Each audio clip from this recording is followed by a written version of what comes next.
Now, okay. All right. So today is our second class meeting right here. And yesterday we kind of left out this age of exploration. So today we're going to start it from here and cover this colonial era, 7 Years War, and the eve of revolution, right? So this colonial era, we're going to focus on comparing the European states when they came to America, their motivation and their policy towards this colonization. All right, so this is our agenda today. And again, today, no homework, but tomorrow we're gonna have one, right? So this is where we left off yesterday, right? So the North versus the South, right? It's what we call geopolitics, right?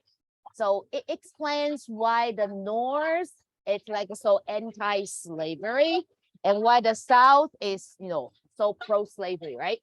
And it has everything to do with their, founding ideology, right? So anybody recall the South's founding ideology? Anyone?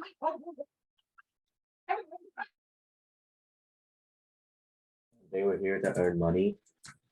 Yes, earn money because the very first successful colony was established by anybody?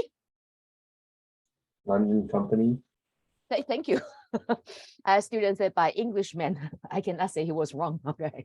Yes, by London Company, right? Since it's a company, their motivation is to maximize their profit, right?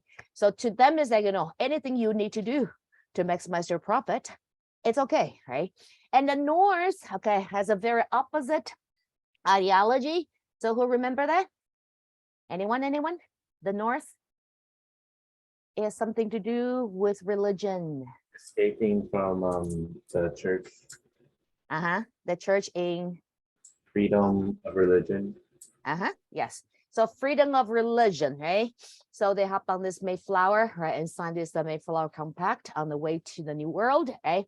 So upon arriving in the North, Plymouth, Massachusetts to be exact, they already be so proud of themselves because they established this city upon the hill. Recall that?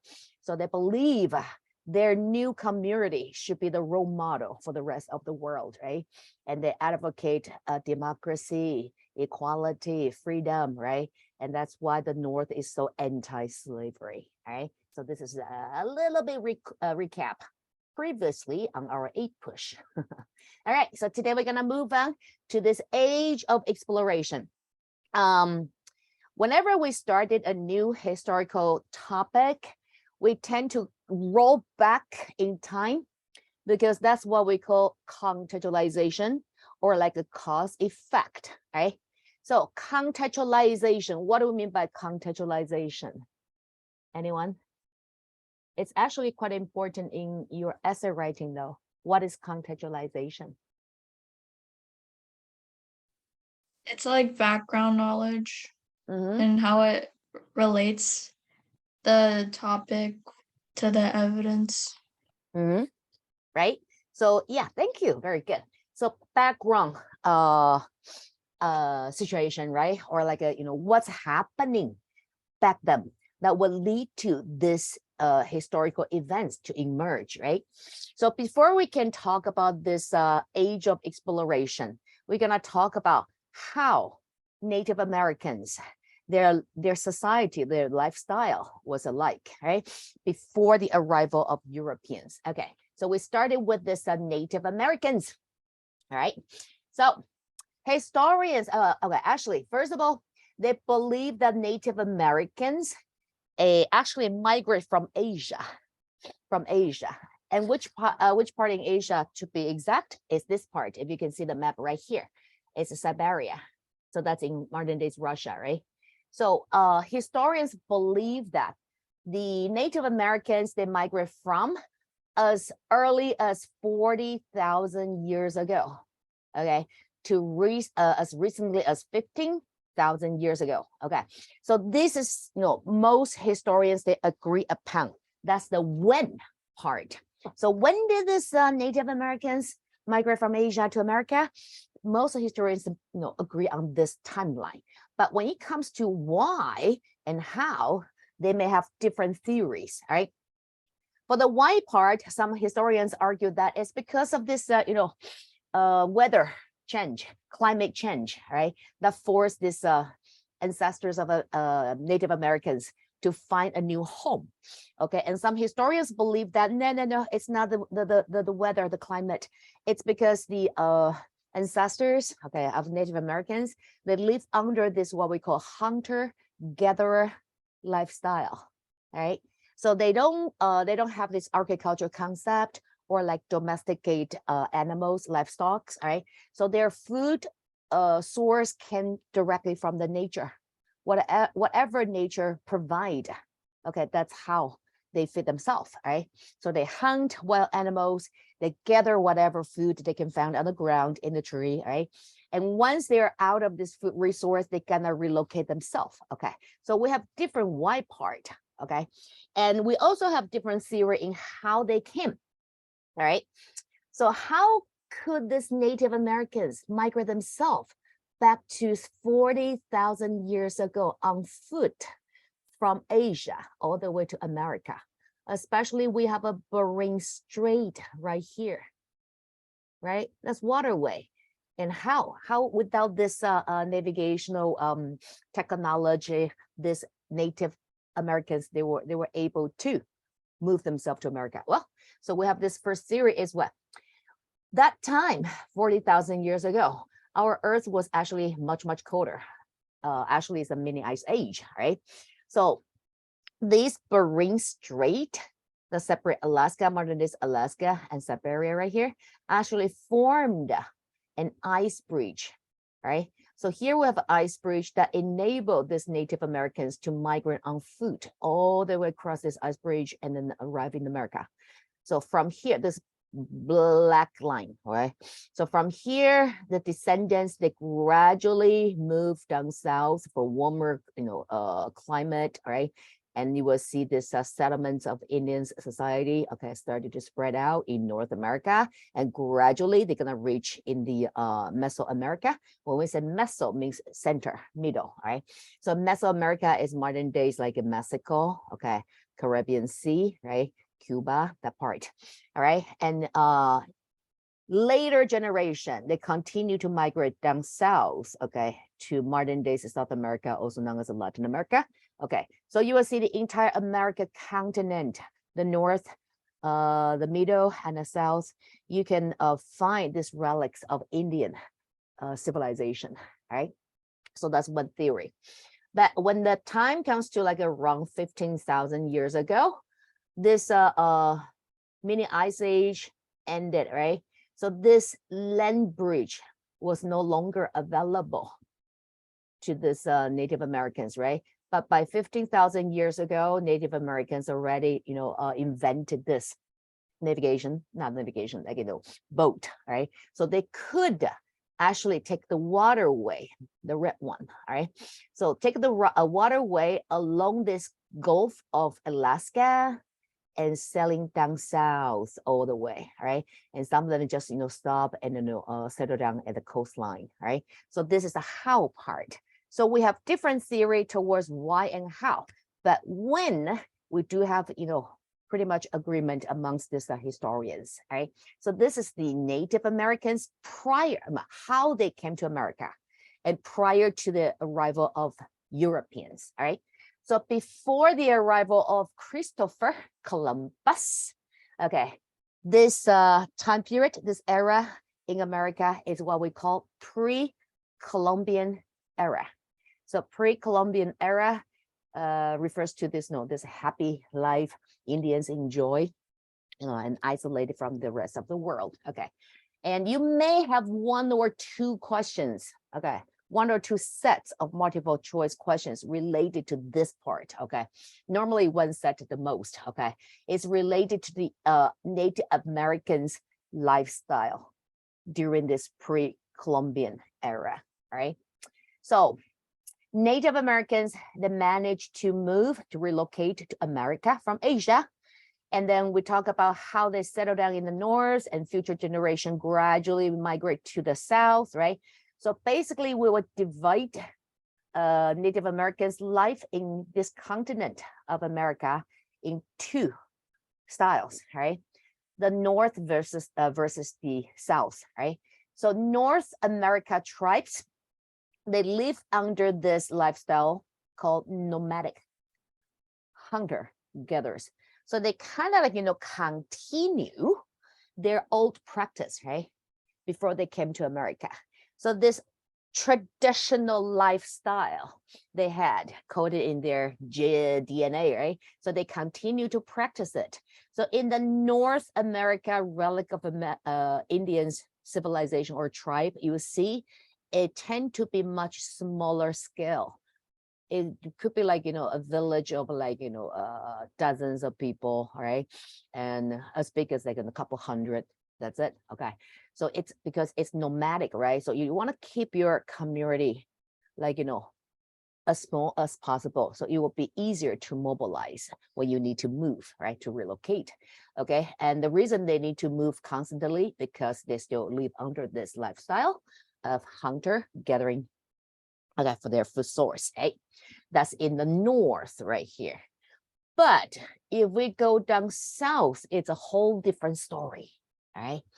So Central and South America, we actually have 3 empires, right? Also, they developed this, like a very amazing civilization, all right? So these 3 empires, they are Aztec, Maya, and Inca, all right?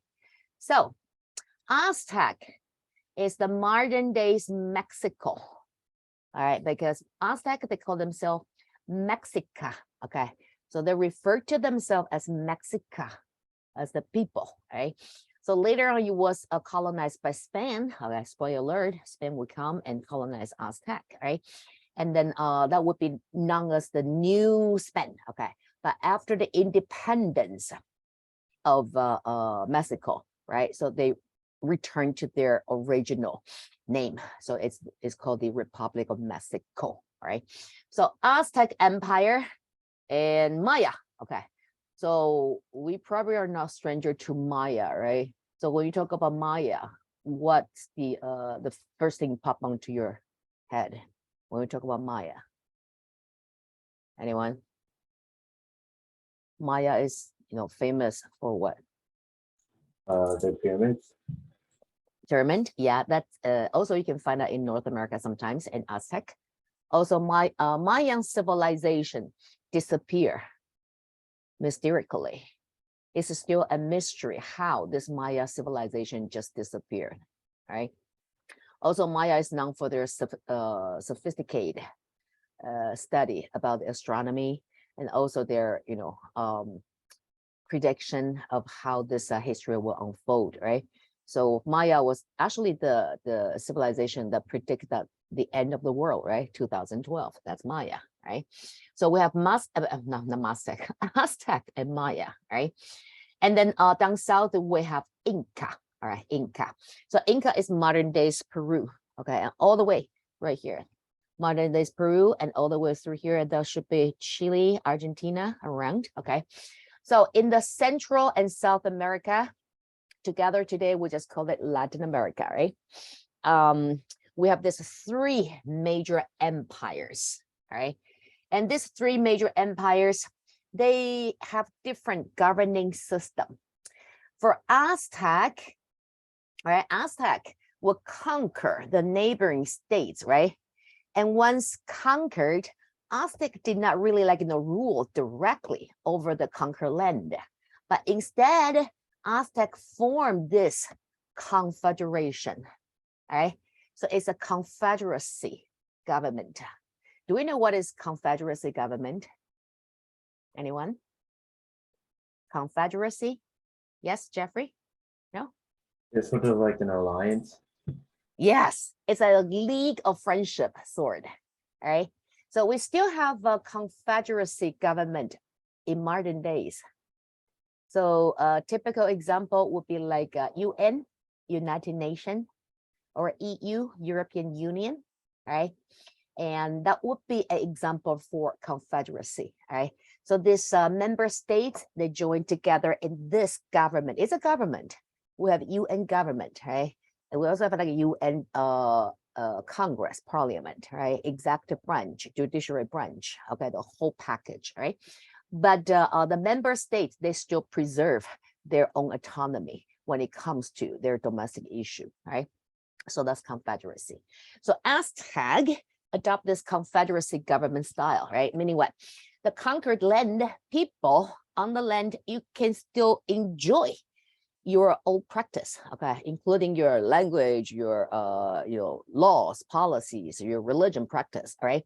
But as long as you recognize Aztec as your central government, you also pay tribute, okay, to your central government, and you're cool, right? So that's Aztec.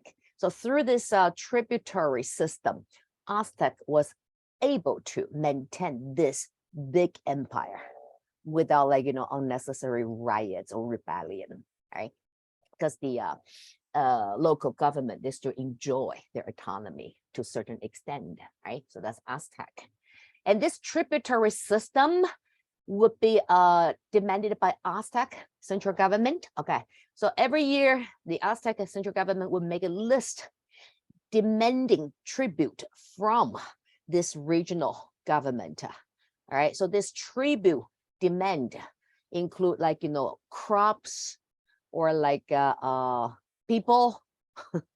Ria, what do you think Aztec demand people in this tribute list?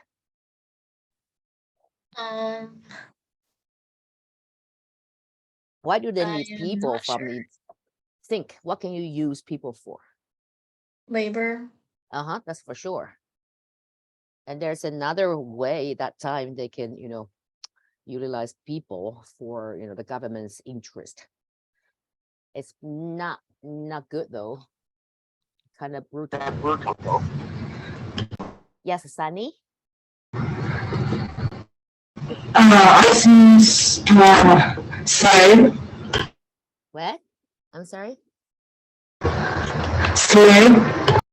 Slave could be, yeah. So for labor, for slave, right, for a military, also they also demand human as the part of this tribute list, right, for human sacrifice. Okay, this is a practice Aztec had, all right? So human sacrifice for what purpose? Because back then, this Indian society, they did not have this sophisticated, knowledge about the nature, the universe, right? So you will see in this Indian society, there's no, like, monotheistic religious practice. It's polytheistic, meaning that they worship many, many gods. And all the gods, they were associated with the nature, right? Because Indians that time, they did not know why. Well, all of a sudden we had earthquake, right? Where we have the volcano eruption, where we have a snowstorm, right? Thunderstorm. They could not explain, right? So only way they could explain that phenomena is through this, religion idea, right? So to them, okay, if there is, like, thunderstorm, so the god of the sky must be very angry. That's why the god of sky is punishing us. So we must, okay, show our respect to god of sky, right? And praying for, the better weather that will help us of our crops, whatever. So to show how, respect we are to the god of sky, so we are willing to sacrifice human being, all right? So sometimes they sacrifice like a livestock, but if the nature disaster is, pretty serious, and they will sacrifice a human being.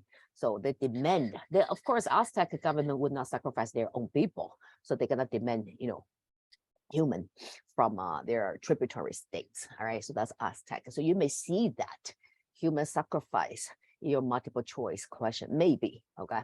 So that's Aztec. And then Maya, okay, Maya, this is civilization just disappeared, all right? So Maya and Aztec actually coexist for a while in Mesoamerica right here, all right? And they're known for their sophistication in this academic study, all right? Including the astronomy, everything, right? And then when we come to Inca practiced this Mita system, all right? So Inca, again, it's a empire, okay? Indian empire. And once they conquered the land, they would demand the people not to tribute, right? To provide labor. Okay, so conquered people, you are not required to work in the public sector.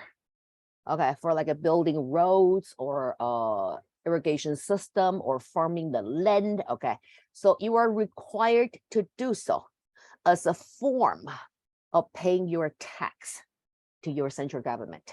All right, so instead of really like, giving money as tax, you use your labor, okay, to pay your tax. Okay, so that's, we also call that as like, labor tax, right?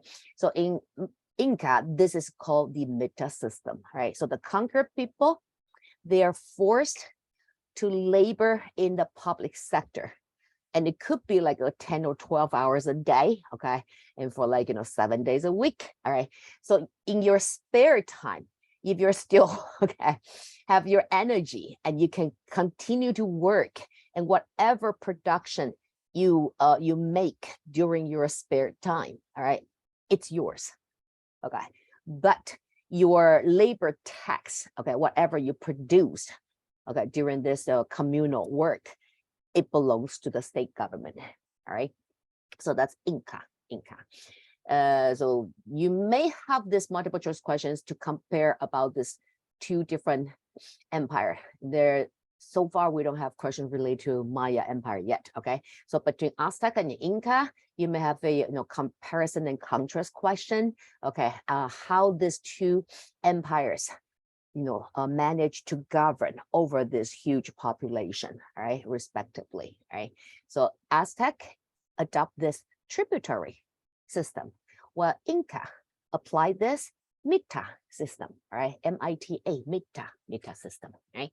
So if you want to conclude how Native Americans in society, their lifestyle was like, okay, we can conclude into 3 different groups, all right? So we have 2 extreme. One is called sedentary. Okay, so sedentary is that you don't move, right? There's no mobilization, so it's a permanent settlement, right? So sedentary, including these 3 empire, right? Aztec, Inca, and Maya. So they have this large scale farming as their basis of life and the source of their economic revenue, right?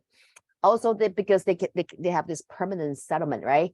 So these cities, you cannot, since you are settled down here, you might as well make it more ideal home for yourself, right? So you see the construction of roads, markets, and drillings. Okay, you can still find that in Mexico today. And the population within this 3 Indian empires can be as high as millions. Think about that. Like, 10,000 years ago, population in the millions, that's amazing already, right? And then political leaders create these laws and enforce taxes, right? Because you want to do this public construction, you're going to need money. So enforce taxes. That's the sedentary Indian society. And the complete opposite would be the non-sedentary. So non-sedentary means what? They are not like, settle down permanently, right? So they move from one place to another constantly, right? Well, why do they do so? Because they need food resource, right? So they live under this lifestyle called hunter-gatherers, right? So they wandered from one place to another. That's why they don't have this permanent settlements or farms. They don't farm. They don't farm not because they don't know how. Okay, so Ria, what do you think? They actually know how to farming though. So why they don't just settle down? Ria, what do you think? Maybe they rely more on hunting, and then since like when the weather gets cold, animals like to migrate, they have to follow them in order to hunt them. Excuse me, could be, but my question was, they know how to farm, right? That means if they wanted, yeah, they could actually settle down. Well, maybe their soil wasn't as good. Possible. But the reason, okay, most historians agree upon is Indian tribes up in the north, not because they didn't know how to farm. It's because they didn't think they have to. All right, because this old lifestyle, hunting, gathering lifestyle still work.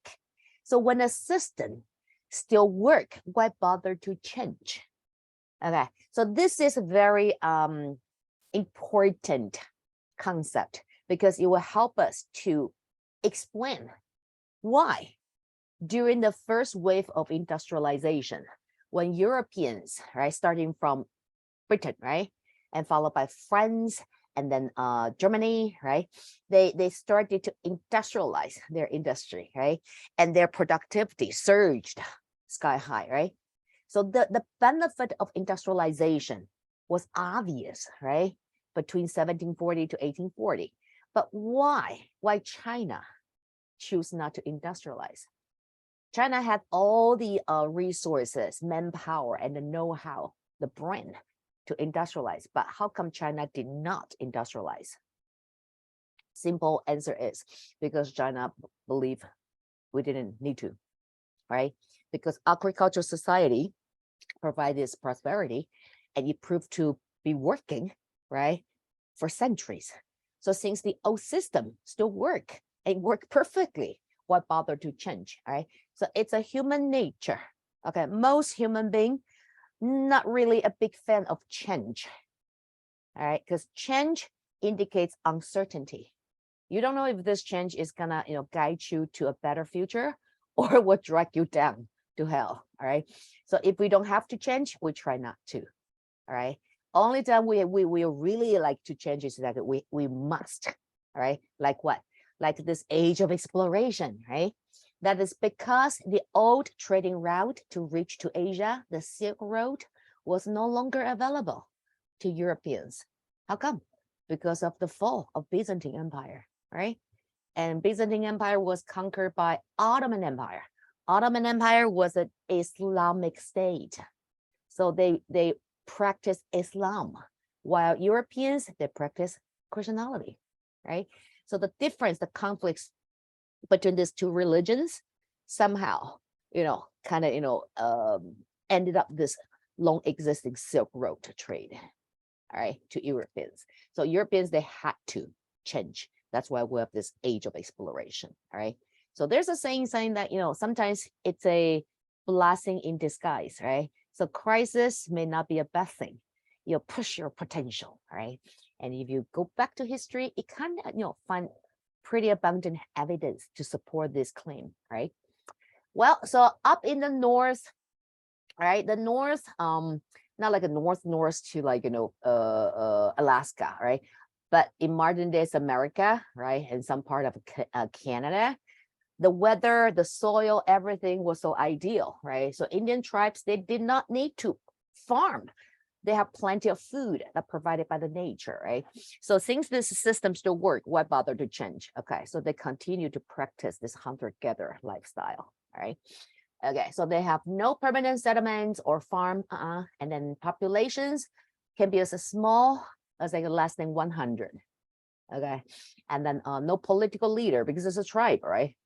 Therefore, there's no laws or taxes, right? So every individual is responsible for themselves or their own family. That's it. Okay, but we have somewhere in between though. Okay, somewhere in between is semi-sedentary. Okay, so what was the semi? That halfway in the middle, right? So typical example. Okay, this one, Iroquois, right? So Iroquois is somewhere around this Great Lakes in modern day America. Okay, so Iroquois, it's a confederacy. There's another example, Iroquois. So Iroquois is a confederate government. So the member states, okay, which is member tribes, all right? There are like 7 tribes. They join together and form this confederacy government called Iroquois, all right? And normally you see Indian tribes, they tend to, keep distance, privacy from each other, okay? But this forming of the Confederacy of Iroquois, okay, was very unusual, okay? Now you come to think about it, why? why these Indian tribes, they would be willing to, play their trust upon each other and form this confederacy? That is probably because they have no other options, right? So anybody care to take a guess why? Why these Indian tribes, they're willing to form this confederacy? Considering that Indian tribes, they tend to live like isolated lifestyle. Okay, they don't want to have anything to do with other tribes. But this confederacy was formed. What's the motivation to push this confederacy? Anyone? Anyone? Just take a guess. Maybe there was a bigger song. There was a what? Maybe actually, I guess it would be easier to trade resources. Trade? Trade? Uh, Not necessarily though. They formed this confederacy, right? So they can have a collective power, right? So this confederacy was a product of the arrival of Europeans, right? So when Europeans came, the initial stage was only for trade, but later on, Europeans become, more greedy. They want more. They want Indians' land. They even want to enslave Indians, some of them, right? So Indians could not compete against Europeans' technology, everything, right? Because Europeans already possess the technology of gunpowder, right? They learned it from Mongol, right? And Indians had what? Bow and arrow, right? So there's no comparison at all when it comes to military force, all right, between Indians and European states. So to Indians, it makes sense. Individually, we are vulnerable to Europeans, but if we unite, okay, we become stronger. And that's the force push the birth of this confederacy. All right, so Iroquois is not because they all of a sudden, found, come to this, found of each other. It's because they have no other options, right? So when these Indian tribes, they found themselves have this common enemy, it kind of makes sense, right? Even though I, not really a big fan of you, but we do have this common enemy. So let's, allied, right? And fight against our common enemy. So that explains why we have this Iroquois confederacy, all right? So since it's a confederacy, right? They rely on each other's, okay, support when being confronted by Europeans, right? So they need to build fort, train their soldiers, right? And that makes sense for them to have like a more permanent settlement, right? But still their population is not as big as, Aztec or Inca, right? So they could relocate, all right, if they're out of the food source, all right, or if they could no longer defend themselves from Europeans, and then they have to relocate. That's why we call them semi-sedentary, okay? All right, so combination of this farming and hunting, okay, so they can farm, but they still hunt just in case, okay? They're short of food, right? They live under this small village, not tribes though, but small villages, right? And people move frequently to follow food supply because they still hunt, right? And their population, okay, somewhere in between is sometimes in hundreds and sometimes in thousands, right? So like Iroquois, it's a, union, alliance amongst these 7 tribes, right? So if you say like 100 people per tribes or a couple hundred, and then we're talking about 1,000-ish, right, of the population. And some political leadership, right, to enforce laws and taxes, right? So Iroquois, we do have these laws and taxes because they need to build up this collective defense, okay, to protect themselves from Europeans, right? So this is the early society of the Americas. So you can conclude, okay, there are 3 major different lifestyle, okay, in America before the arrival of Europeans, okay? All right, and next we're gonna talk about this, this one, the European discovery of America, all right? Oh, we know that's him, right? Columbus, Christopher Columbus. He was the one that believed in this, new idea that our Earth is actually round instead of being flat, right? Well, this idea was actually first introduced by Greek, right? The ancient Greek scholars, they already suspect that our Earth maybe is not, flat. It's round like a ball shape, right? But medieval Europeans, okay, they did not, inherited this academic achievement from Greece, right? Instead, medieval Europe, they kind of, adopt this feudalism system, and then the society, it's kind of, brought together by the common belief system called religion, right?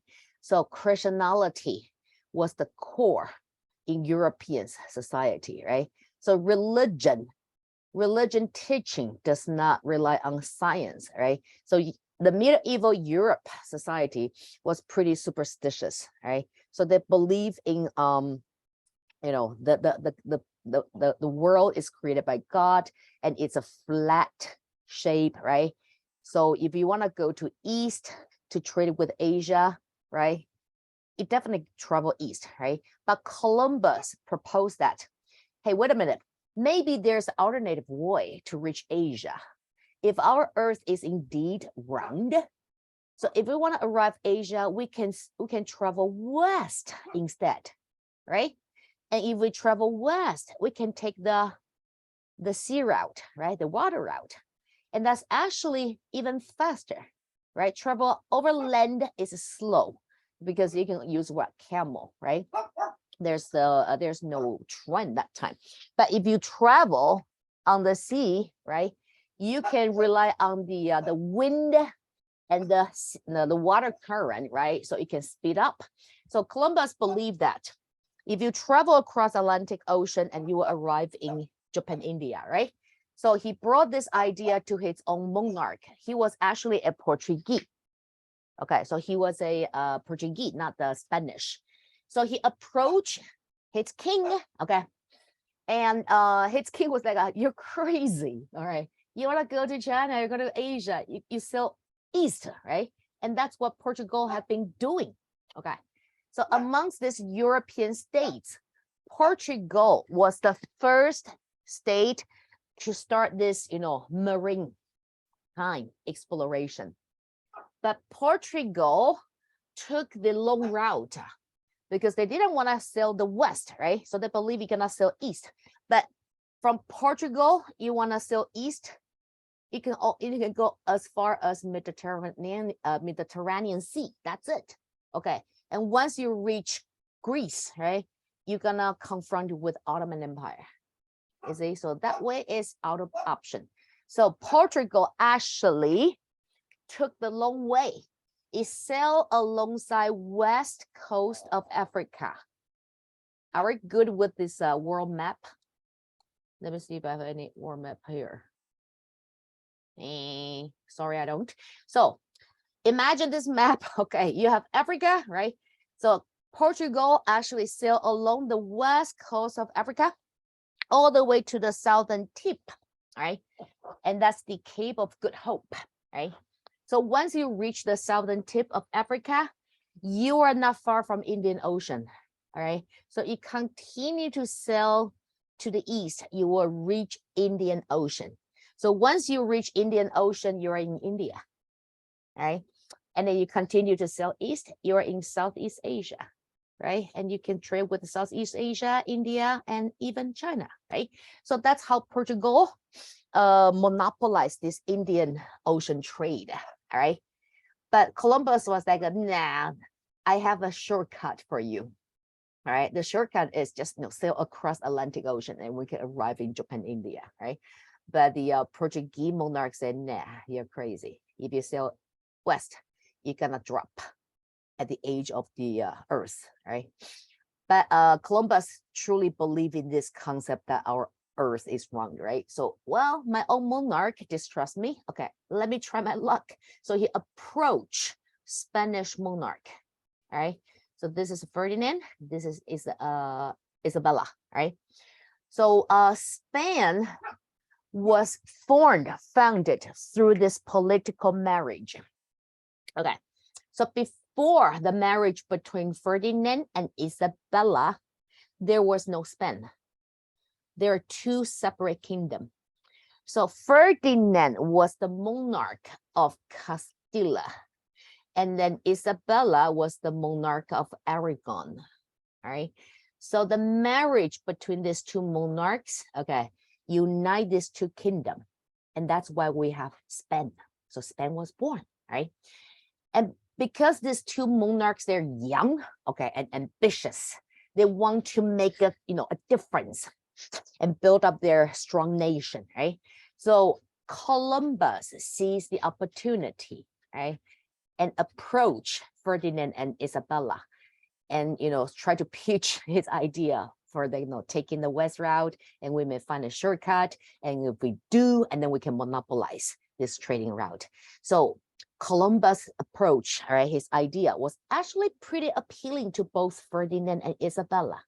So these two monarchs made a decision.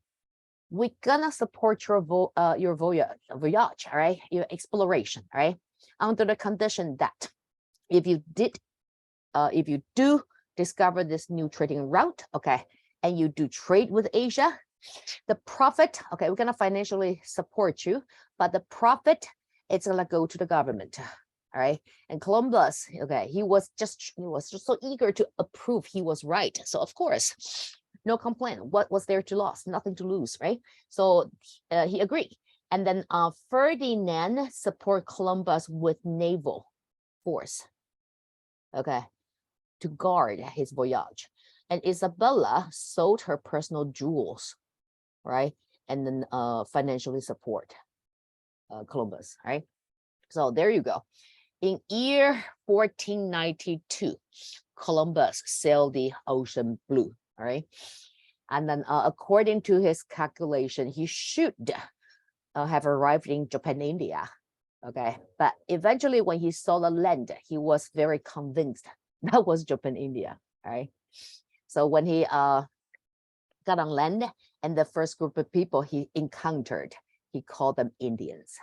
That explains why American Indians versus India Indians, they're the same term, okay?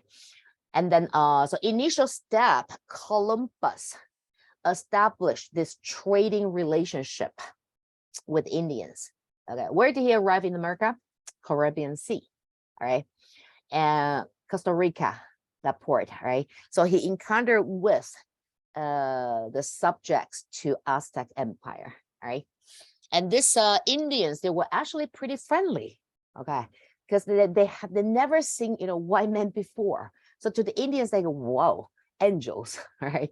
So Columbus established his trading relationship with the Native Indians, right? Americans. And these Native Americans, okay, they made a mistake because America, this land, this continent was abundant in nature resource, including gold and silver, right? And gold and silver to Native Americans, they are not equivalent to money, wealth. To Native Americans, gold and silver just simply look beautiful because they're shining, all right? So Indians use gold and silver to make accessories.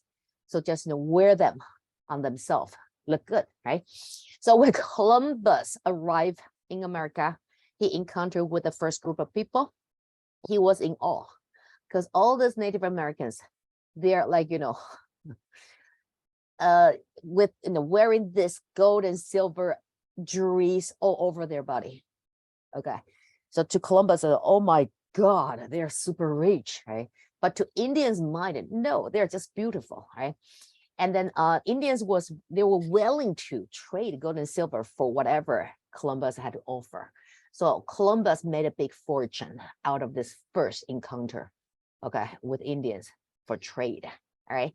And he kept getting, coming back forth between Europe and America. And the more time he spent with Indians, the more he realized that this community, this society is an easy target, okay? And he actually proposed to spend, okay, instead of, trading with Indians, we should colonize them because this indigenous people will make perfect free labor force. So that's another way to say slaves, right? So, well, anyway, initial step, Columbus establishes trading partnership with Indians, right? So that time was called Columbian Exchange. Columbian Exchange, right? So Columbian Exchange is the trade between Indian society and Europeans, mainly Spain, right? For what? For food, plants, animals, also ideas. On top of that, disease. All right. So if we take a look at this sort of map, okay, that will help us to better understand what exactly is Columbian Exchange. Let me enlarge that. All right. So this Columbian Exchange, okay, is the trade between America and Europe, right? So the trade between America and Europe. Now we have on top is whatever Europeans brought back from America. So includes tobacco. Oh, this is very important because this is a cash crop, very lucrative. All right. And all this food, right? Squash, pumpkin, turkey, right? You name it.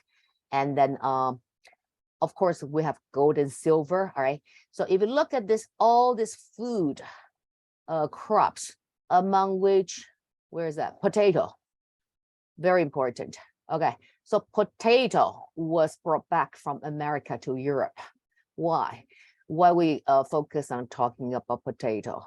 Because potato, number one, is easy to grow.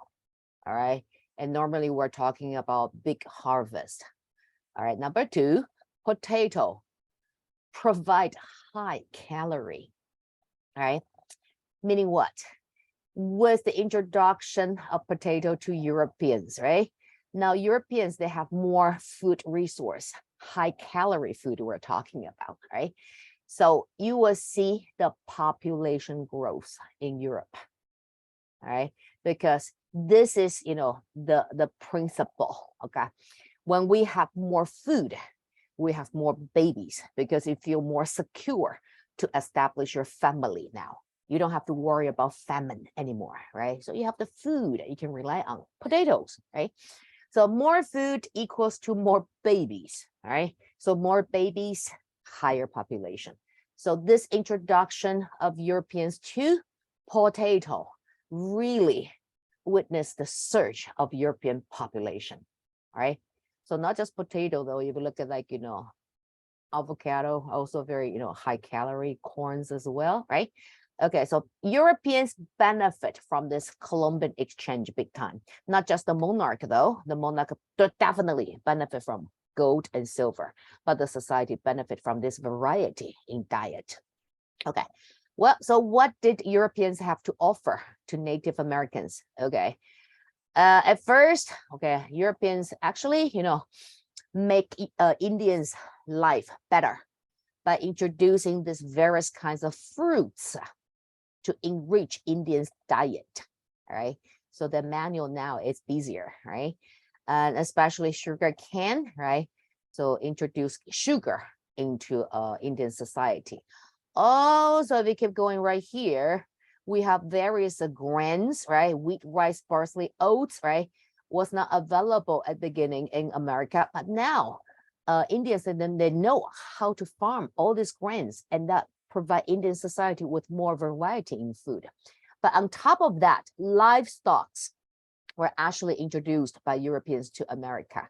So the livestock, well, because we have some settlers, right? They actually chose to live, okay, to move to America, okay, because you may have, potential to become a landlord, right? Because Indians, they don't care about land. They don't own land.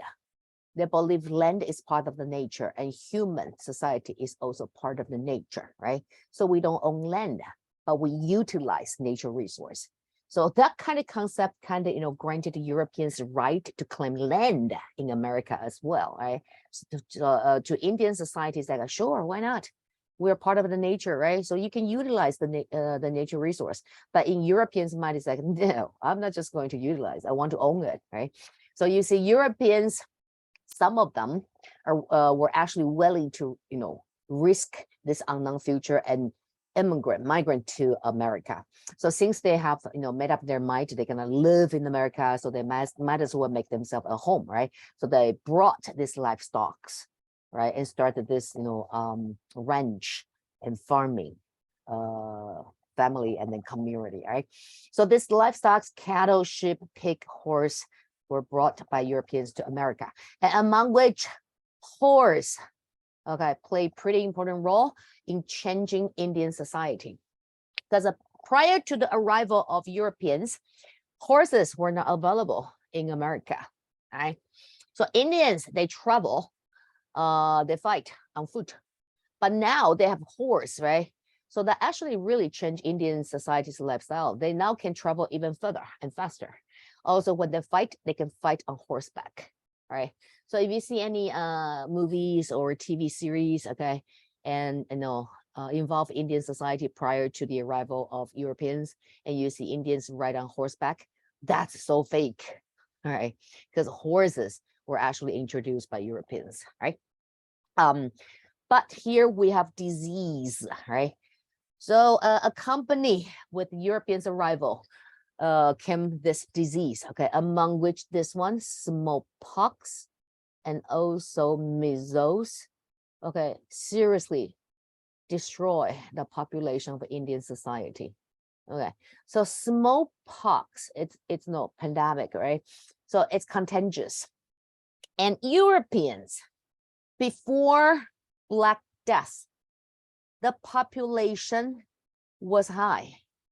And Europe lived under this feudalism social system, right? So there's no mobility. And peasants, they were born and raised and labored on the very same land for their lords, right? So it's this kind of non-sedentary society, right? So peasants, your fate is already determined on the day you were born. Okay, you are tied to your land, not your land, the land your lord demand your labor to farm, right? So the condensity of population in Europe was high. So once we have this, contagious disease, right, you spread out quickly. And because of that, Europeans, they developed this immune system, right, to this disease. But when Europeans brought smallpox to America, it was a different story though. Because for thousands of years, America was isolated from the rest of the world, right?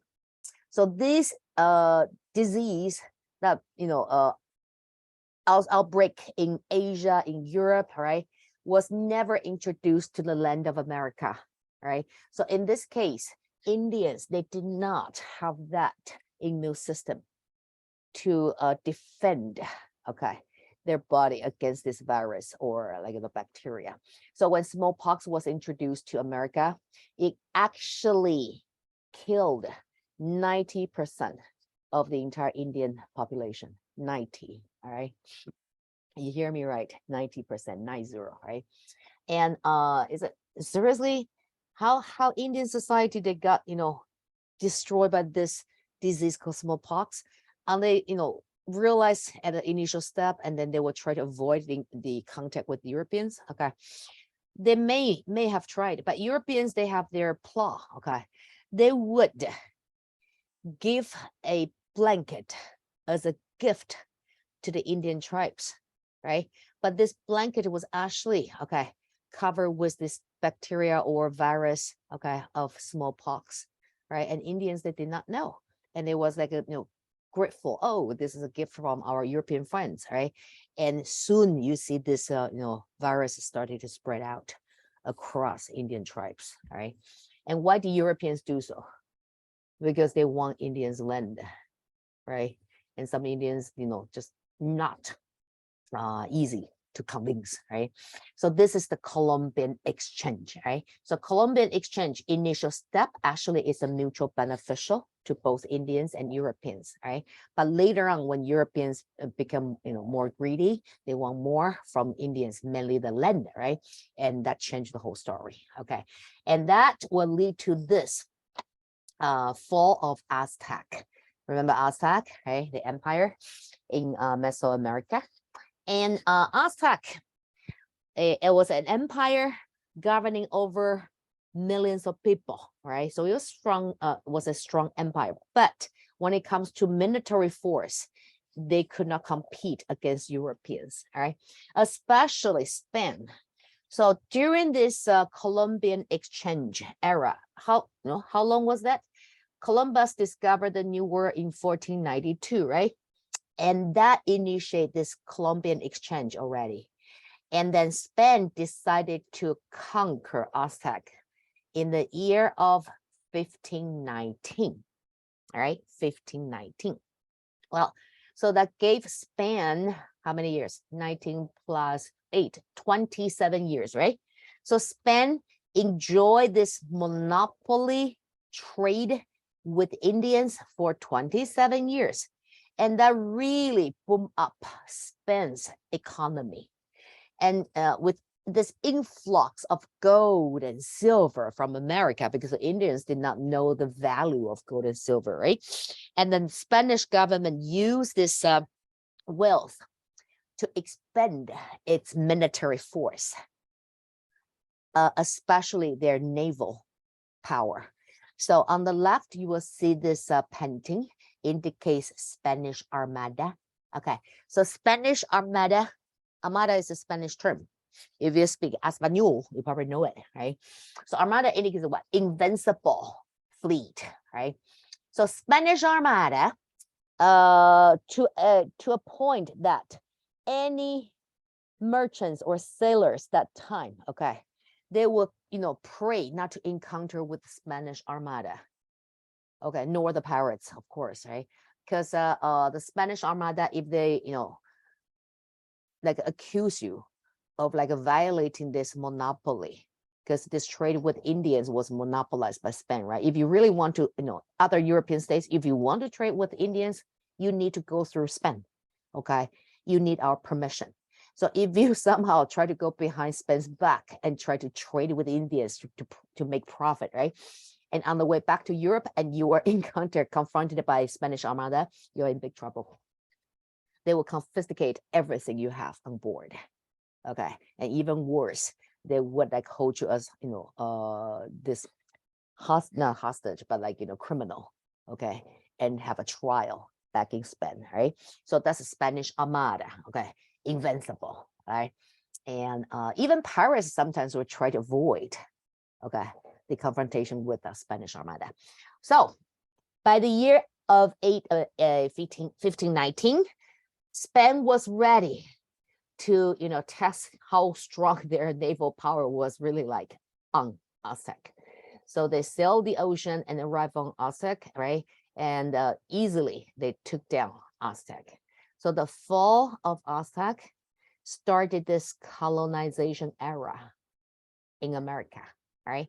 So 1519, Aztec fell to Spain and became Spanish colony until 1819, so 3 centuries, all right? So that marked the beginning of this colonization era, okay? So Spain not only profit from this Columbian Exchange, right? And later on, they at least double or triple their wealth through this colonization. Why? Because before you had to trade, right? In order to get this nature resource from Indians. But now, no, all the nature resources is yours, free, because you colonize Indians and you claim the land, right? So this kind of, profit really appealed to the rest of European states, especially this coastline states, right? So that includes France, Netherlands, Portugal, and Britain, right? But Portugal already monopolized the Indian Ocean trade, but that's not good enough for Portugal, right?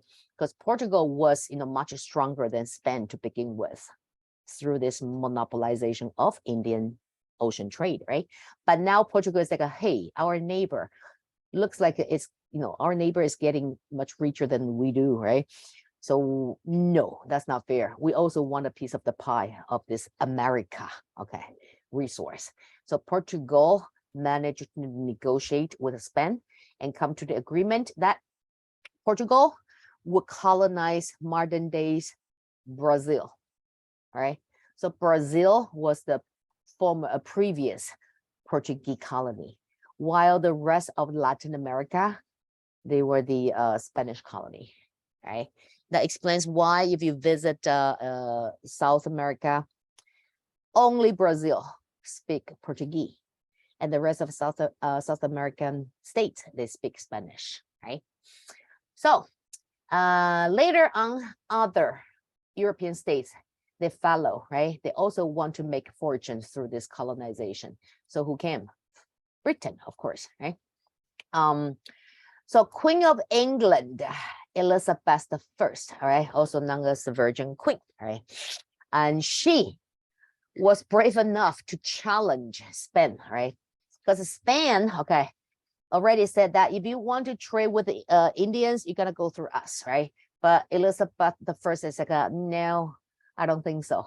So what Elizabeth first did was she actually allied with the pirates, all right, along with the British Royal Navy. She actually managed to defeat a Spanish Armada in the year of 1588. All right, so 1588, Elizabeth I managed to defeat Spanish Armada, right? So this was kind of, a message gesture, okay, to Spain, is that we are ready. We also want to colonize America. America is not yours, okay? It's, it's an open land. We want to, colonize the land as well, right? So through that, later on, James I, remember James I, we talked about that yesterday, right? He was the one who united Scotland and England, right? So with the victory, Elizabeth I claimed over the Spanish Armada. And when James, inherited the crown, he was ready, more than ready, okay?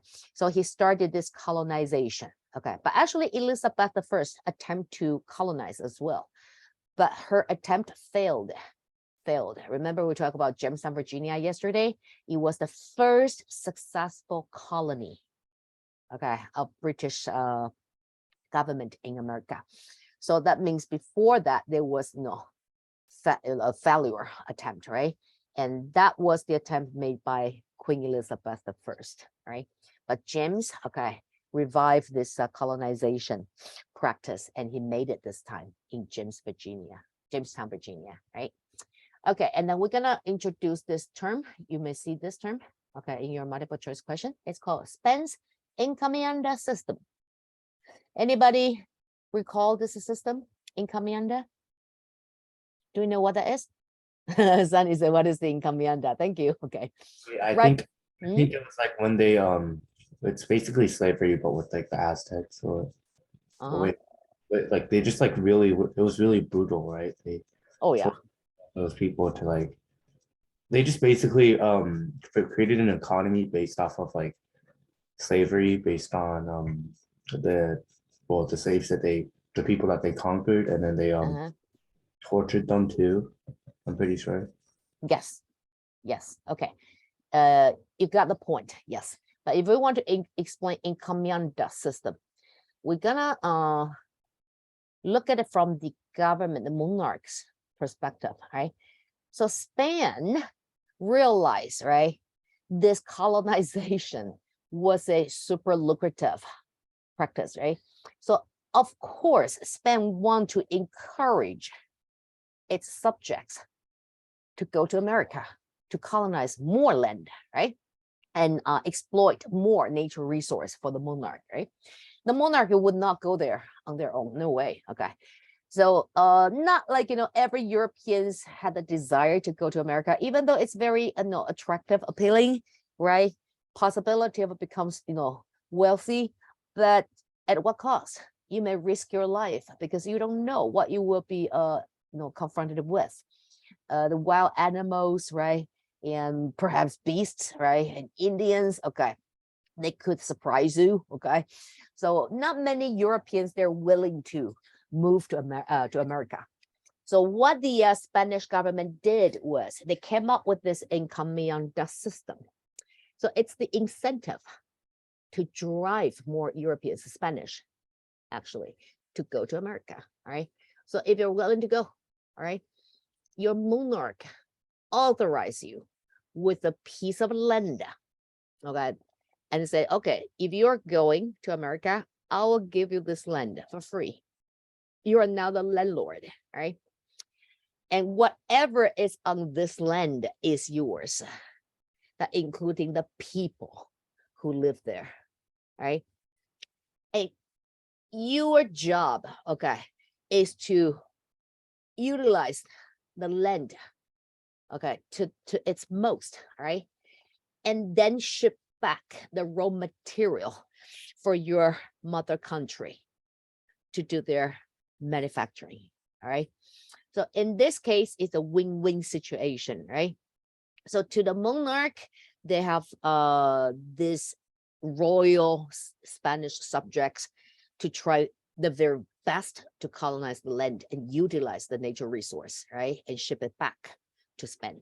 And to the encomiendors, okay, they are given with this free land, they become landlord, okay, and they own this land, every piece corner of this land, including the people there, right? So upon their arrival, they right away enslave the Native Americans, okay? So that's the encomienda system. So encomienda system, it's an incentive, okay, invented by Spanish government, all right, to appeal to Spanish subjects to go to America, to colonize the land, all right? So that would enable the government to get their hands of the nature resource in America, all right? And to the encomiendors, they also benefit from it. Well, you become social elites, not in Europe, but in America, right? Because you're a landlord now. Does that answer to your question, Sunny? Yes. Thank you. All right. So that's a Spanish encomienda system, right? So Spanish colonial policy was very brutal. They showed no mercy to the Native Americans because they only have one agenda, right? To get their hands on the nature resource, okay, to deprive whatever they can get from this land, right? Okay, and then remember we talked about the failure of the attempt of Queen Elizabeth I to colonize America, right? That happened here in 1587, 1 year before the victory Queen Elizabeth I claimed, okay, from defeating Spanish Armada, right? So the first attempt was to try to colonize America, and that's the Roanoke Island in modern days North Carolina. Okay, so this still remains as a mystery. It's known as the Lost Colony. Any of you watch the TV series called American Horror Story? Any of you watch that American Horror Story? No? If you do, I forget which season. Probably season 4 or 5. Okay. Kathy Bates was one of this cast, right? That season is based on this Lost Colony, right? So this Lost Colony was how this colonization system worked is they was sent a pioneer, okay, to the New World first. Okay, so the first voyage, you will see 3 ships, right? They sail to the New World, 3, okay, and then it carry approximately, okay, somewhere between 150 and 200 people, right? So upon arrival on the New World, they got off the boat, right? And they started to do their survey and try to find a location to build their community, their village, right? So 3 boats, right? 2 out of 3 would return to Europe because they can carry more colonists to the New World, right? And one ship would stay for 1 month. And this ship is loaded with, supplies like medicines, right? Tools, okay, you name it, okay, for farming needs as well. So this 1 month, it's the time you can change your mind. If you realize that, no, this colonization lifestyle is not, it doesn't, match my style, right? I cannot make a living here. You can change your mind, okay? So you can hop on this boat and return to Europe. But if you already made up your mind, you want to stay, you stay, okay? So when the 3rd boat left the port, that's it. Next time you see Europeans would be like in 6 months, all right? And that's the next crew of colonists arrive, right? So this Roanoke Island, right? After the 3rd boat left, they started to, build their society and started to plan the land, everything. But when the next crew returned, they couldn't locate this village anywhere. So the entire community disappeared. All right. So if there is a battle between the British colony and the Indian tribes, you should have some kind of, evidence of this battle, right? Like destroyed houses or like human remains, but none of those was discovered. And if it's a nature disaster, again, you will see trace, right? At least human remain, none. And they even try to see if maybe they relocate to further offshore, right? But they search this possible area, they just couldn't find any trace of evidence to prove that there was a village or community at all. So that's why we refer to this colony as the lost colony, right? So that's the attempt Britain tried, but they failed. Okay. All right. Now we're gonna focus on how these Europeans, their colonial policy were like. So here is a possible compare and contrast question for your school practice. All right. But you probably won't see that in AP exam because this one is still in unit 2, right? So in this case, you will see that in multiple choice question, right? We mentioned that this colonization is it's post age of exploration, post Columbian exchange, right?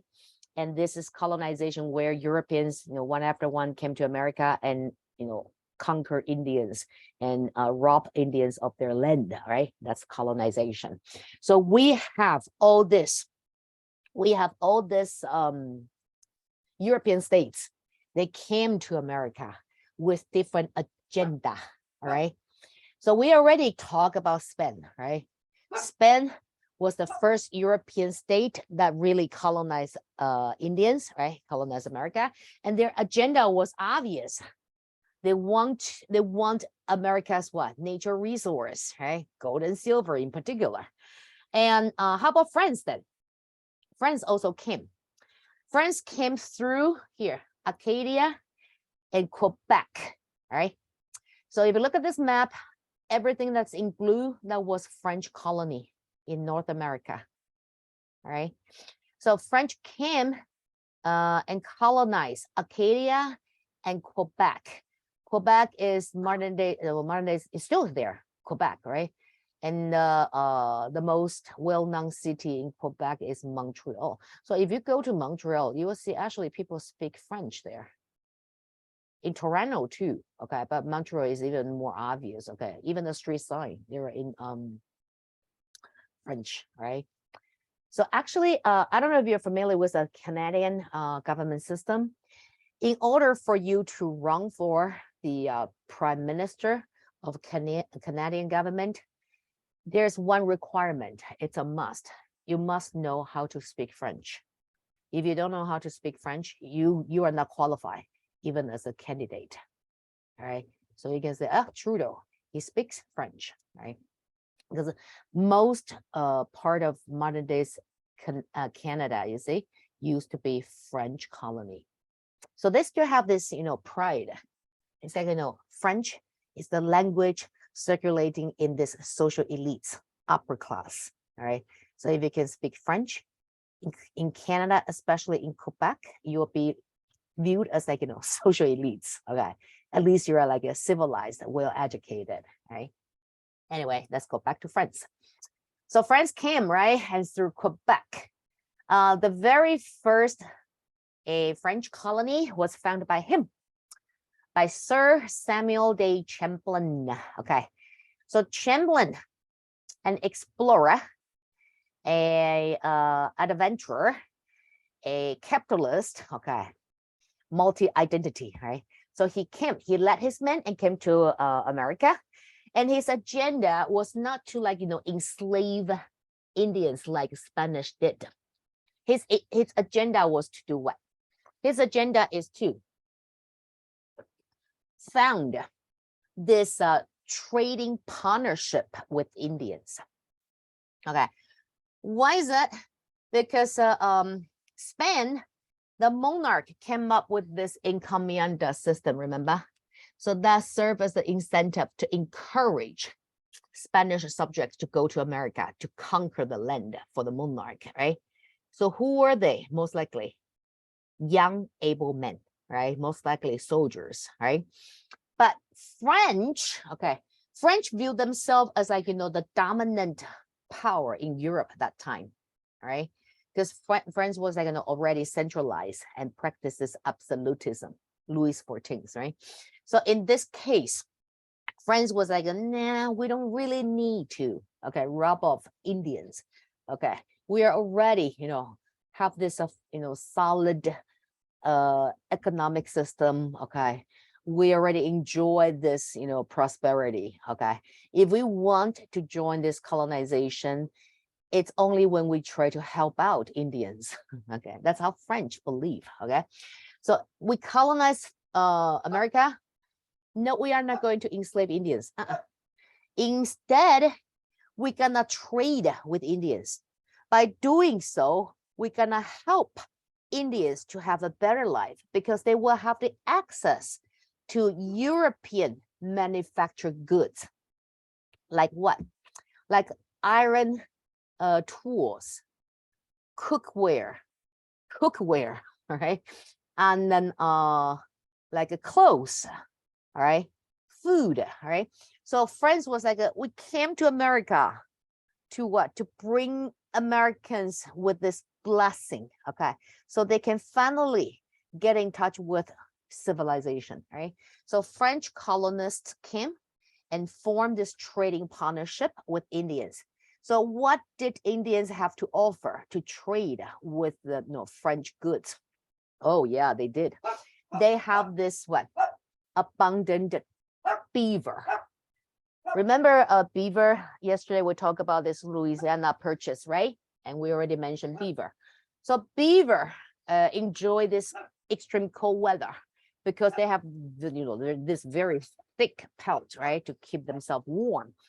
And hunting beavers, you can use their beaver pelt as a raw material to make a fur hat, fur coat. Okay, and demand in Europe was very high. So Champlain came with French goods, right, and trade with Indians for beaver.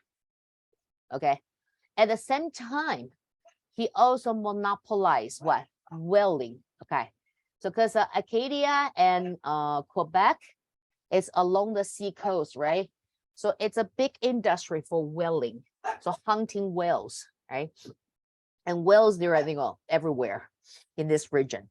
And if you could hunt a whale, you can stop working for at least 3 years. Okay, because every single part of this whale can be sold for money. All right. So Champlain came and then negotiate the term with Indians, right? And Indians would recognize, the authority of French colonists, but under the condition that Indians will still keep their autonomy. All right, they're not viewed as a subject to French. colonists, but more like, trading partners. But still, French would claim this is our land, right? Okay, so that's French colonists, right? So their agenda is to found this relationship with Native Americans for trade, all right? And their main purpose of French colonization is controlling the fur trade. Again, how? Well, control Mississippi River and Canada. That's why they colonized this part of North America, right? So here's Mississippi River. And there you see abundance of beavers, right? So that's French, all right? So amongst all these European colonists, most Indians, they would say French is the best Europeans in America because they are not enslaving Indians, not at all, right? And they're not rob Indians of their land, right? They treated Indians like, equal partnership, right? Also, they would marry Indian ladies, all right, to keep this trading partnership even tighter, all right, so secure this relationship, okay. But not all Indians would say the same thing. Remember Iroquois right here, the Confederacy, right? So Iroquois already, they were already prepared for this arrival of Europeans, right? They realized one thing: there's no way you can, make these Europeans disappear. You just can't, right? So we're gonna come up with, alternative options. So we form this league, right, to protect ourselves. So you see, it's a semi contemporary society, right? Here they built their fort, right? So they have, much bigger village or society, you call that, right? So with the fort, the wall, they can defend themselves, right? So this Iroquois, what happened to them? That they are not a fan of French colonists. Well, it's because Chamberlain, okay, his major agenda was to dominate, right, to monopolize the fur trade along the whaling industry, right? So how he cannot, control Mississippi River, right? So when Chamberlain was ready, he came from Acadia and then, Quebec. So he was ready to march down south, right? And because he wanted to control this Mississippi River, right? So when he marched down south, he encountered with the Iroquois, all right? So that time, Iroquois already labeled all Europeans as evil, okay, individual, right? So when they see Europeans came, doesn't matter they are English or Spanish or French, they're all evil, right? So Iroquois did not back down, okay? They kind of, in the way of Chamberlain's plan. So Chamberlain tried to negotiate with Iroquois, but it didn't work. So as a result, Chamberlain decided to go with what? Military force. So Chamberlain actually attacked the Iroquois, all right? So Iroquois is, this Indian tribes back to that time that is like, viewing French colonists as evil entity. But the rest of Indians, they would believe that French was actually the best Europeans they can have that time, right? So other than this explorers and colonists of French settlers, we also have the French missionaries. So French missionaries, they came here. Okay. Did we talk about the 3G yesterday? I think we did, right? So the motivation of this age of exploration, this Columbus exchange, and later on colonization. Okay. We can conclude in this 3Gs, all right? So what is 3Gs? Anybody? 3Gs? Is it gold, God, and glory? Very good, yes. Okay, so gold, God, glory. These are the three major motives that push Europeans to participate in this colonization, all right? So this gold, God, glory, gold is easy to understand, right? Because you can get your hands on this, nature resource, mainly gold and silver. God is what? Once again, Europeans need to justify whatever they're doing to Indians, right? So like French, they believe it's our mercy towards Indians. We're actually making your life better, okay?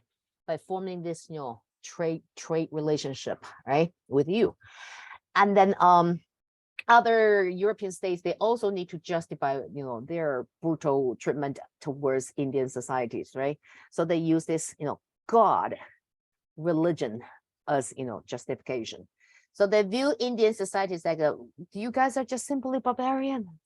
Okay, you spoke this language, makes no sense to us. And you wear this weird costume, okay?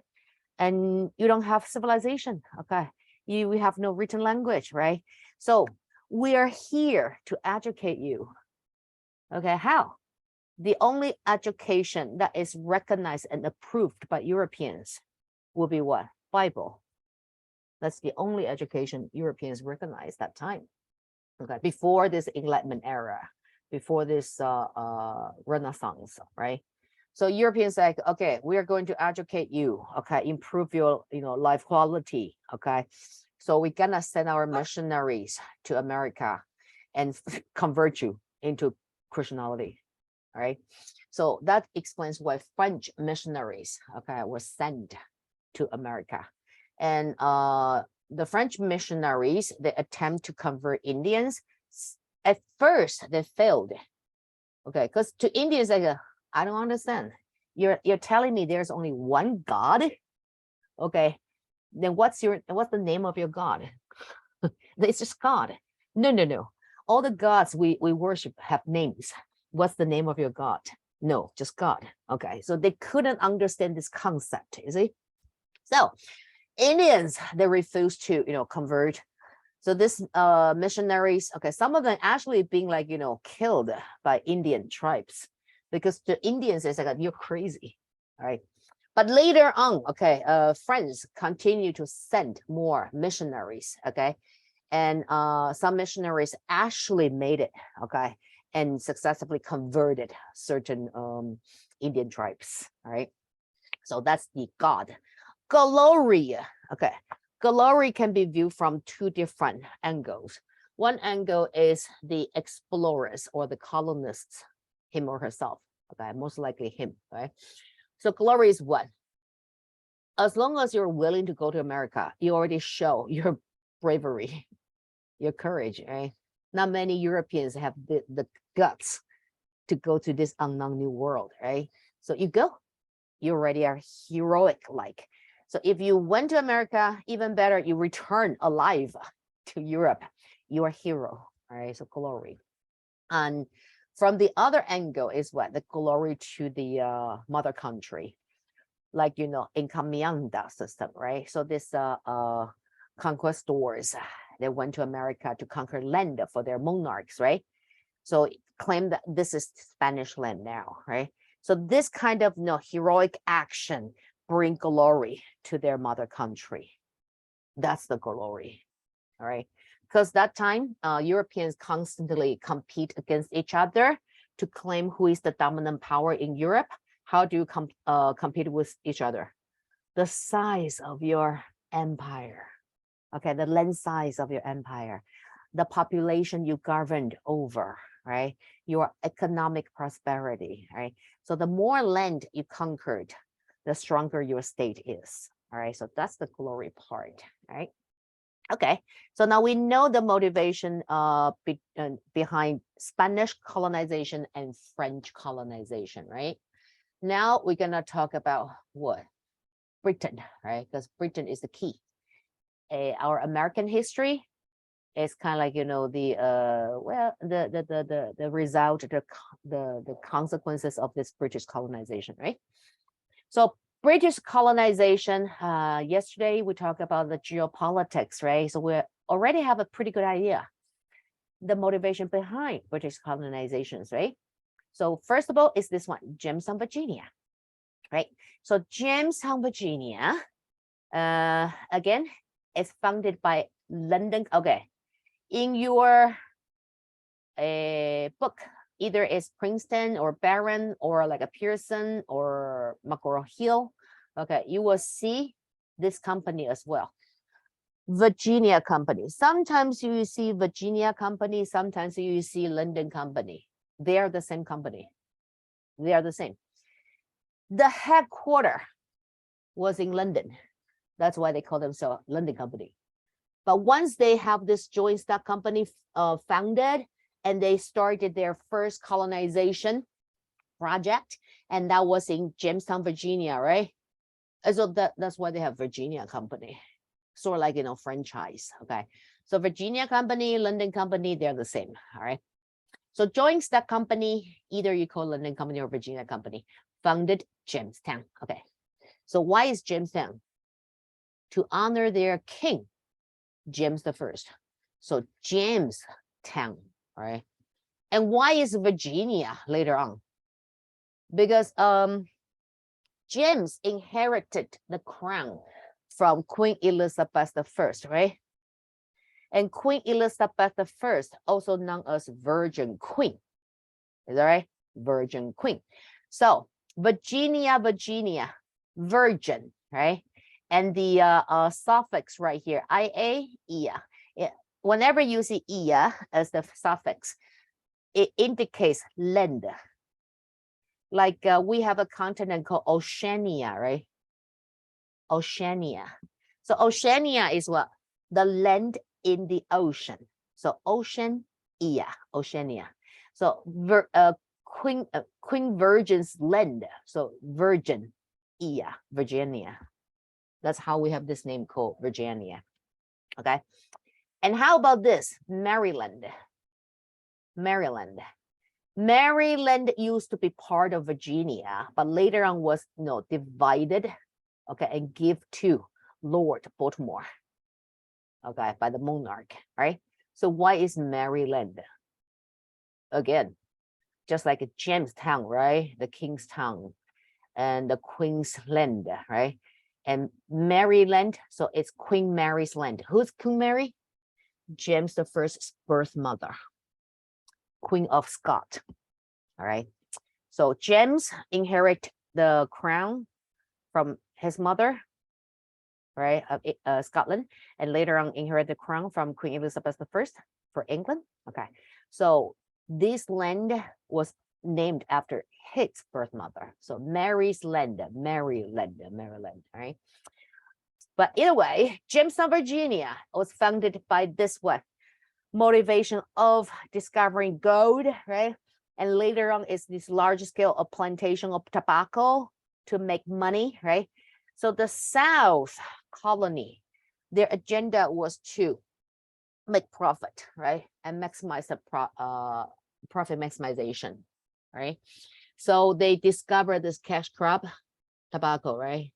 Who did that? John Ruffalo. Recall his name? Did you watch the Disney movie Pocahontas? Pocahontas is based on this historical event.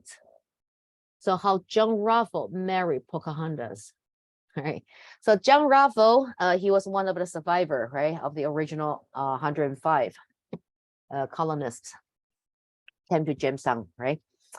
And he actually, okay, that was 1607, right? And most people died because of the harsh weather and disease. And the survivors, they still survive, right? Try to struggle and survive. So by 1610, they finally, have this, stable life, okay, community. And by 1612, that's the year John Ruffalo get his hand on tobacco seed. And that's the year that Jamestown started to witness their prosperity. Okay, and it was wait a second, how about the conflicts between Indian tribes and British colonies? Well, here comes John Ruffalo. He simply married Powhatan's daughter. Who's Powhatan? He's the chief of this Powhatan tribe, all right? So John Ruffalo married the chief's daughter, Pocahontas.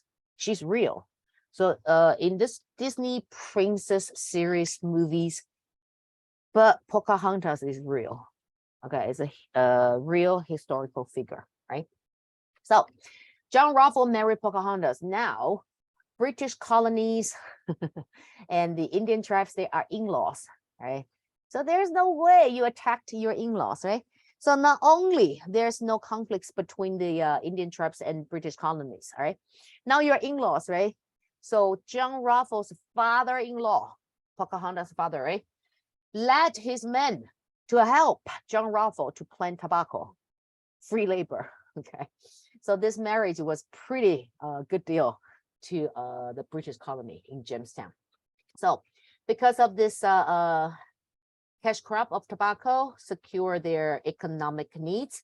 And then because of this marriage between John Ruffle and Pocahontas, that secure the peace between the Indian tribes and Jamestown colony, right?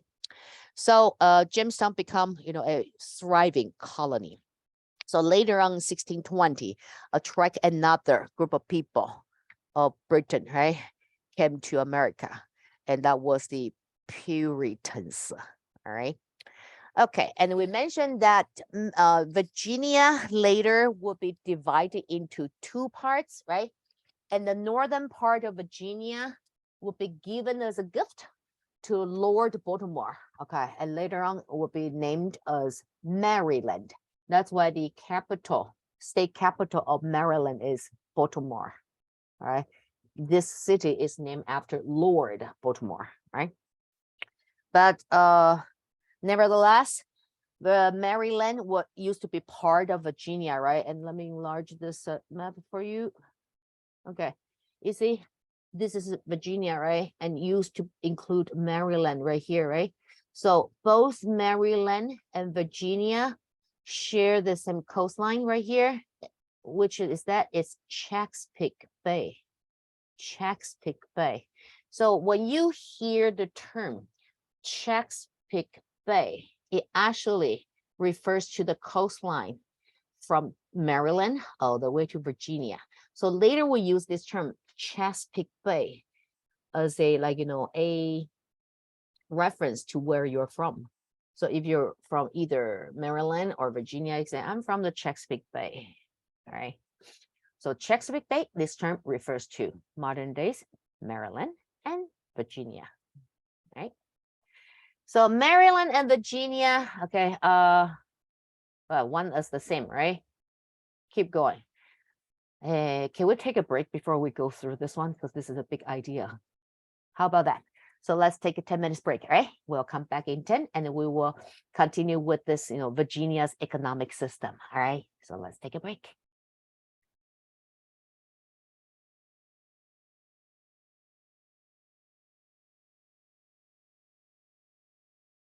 Okay. All right. So Virginia and Maryland, during this colonial era, we don't need to, get all the detailed information. You may find that in your Princeton, okay? You don't need to memorize them, okay? Very unlikely you see them in AP exam, okay? But if you want to memorize them, it could help you to write your essay as contextualization, okay? And you can, just show off with all this, big terms, big names, right? But these 13 colonies, we most likely will focus on Virginia, New York, Massachusetts, Pennsylvania. Okay, so these 4 states are more important, and including South Carolina, 5. Okay, these 5 colonies more important. The rest 7 colonies, okay, you don't really need to worry about all the details, right? So now let's start it from Virginia and Maryland. Okay, they're one of the same. So Virginia, it's founded by London Company, right? And their agenda is to secure their profit, right? So in that case, they're gonna try to minimize their cost of product, right? Cost of production, right? How? The major part of the cost of production is the labor. And remember, we mentioned that the British colonies, their policy towards Native Indians is what? Exclusion, right? We don't want you as a slave. We don't need you as a trading partner. What do we want from you? Your land. Okay, that's the only thing we want, because land equals to what? Possibility. Land equals to fortune, right? So Virginia, okay, established this colony and make peace with Indian tribes through John Ruffles' marriage, right? And that kind of relationship did not last long. Later on, okay, the conflicts between Indians and the British colonies reemerge, right? But still, British colonists did not attempt to enslave Indians because, Indians are not easy to be enslaved. That's one reason. Second reason is even if you do so, they know their way to escape, right? Because they were born here.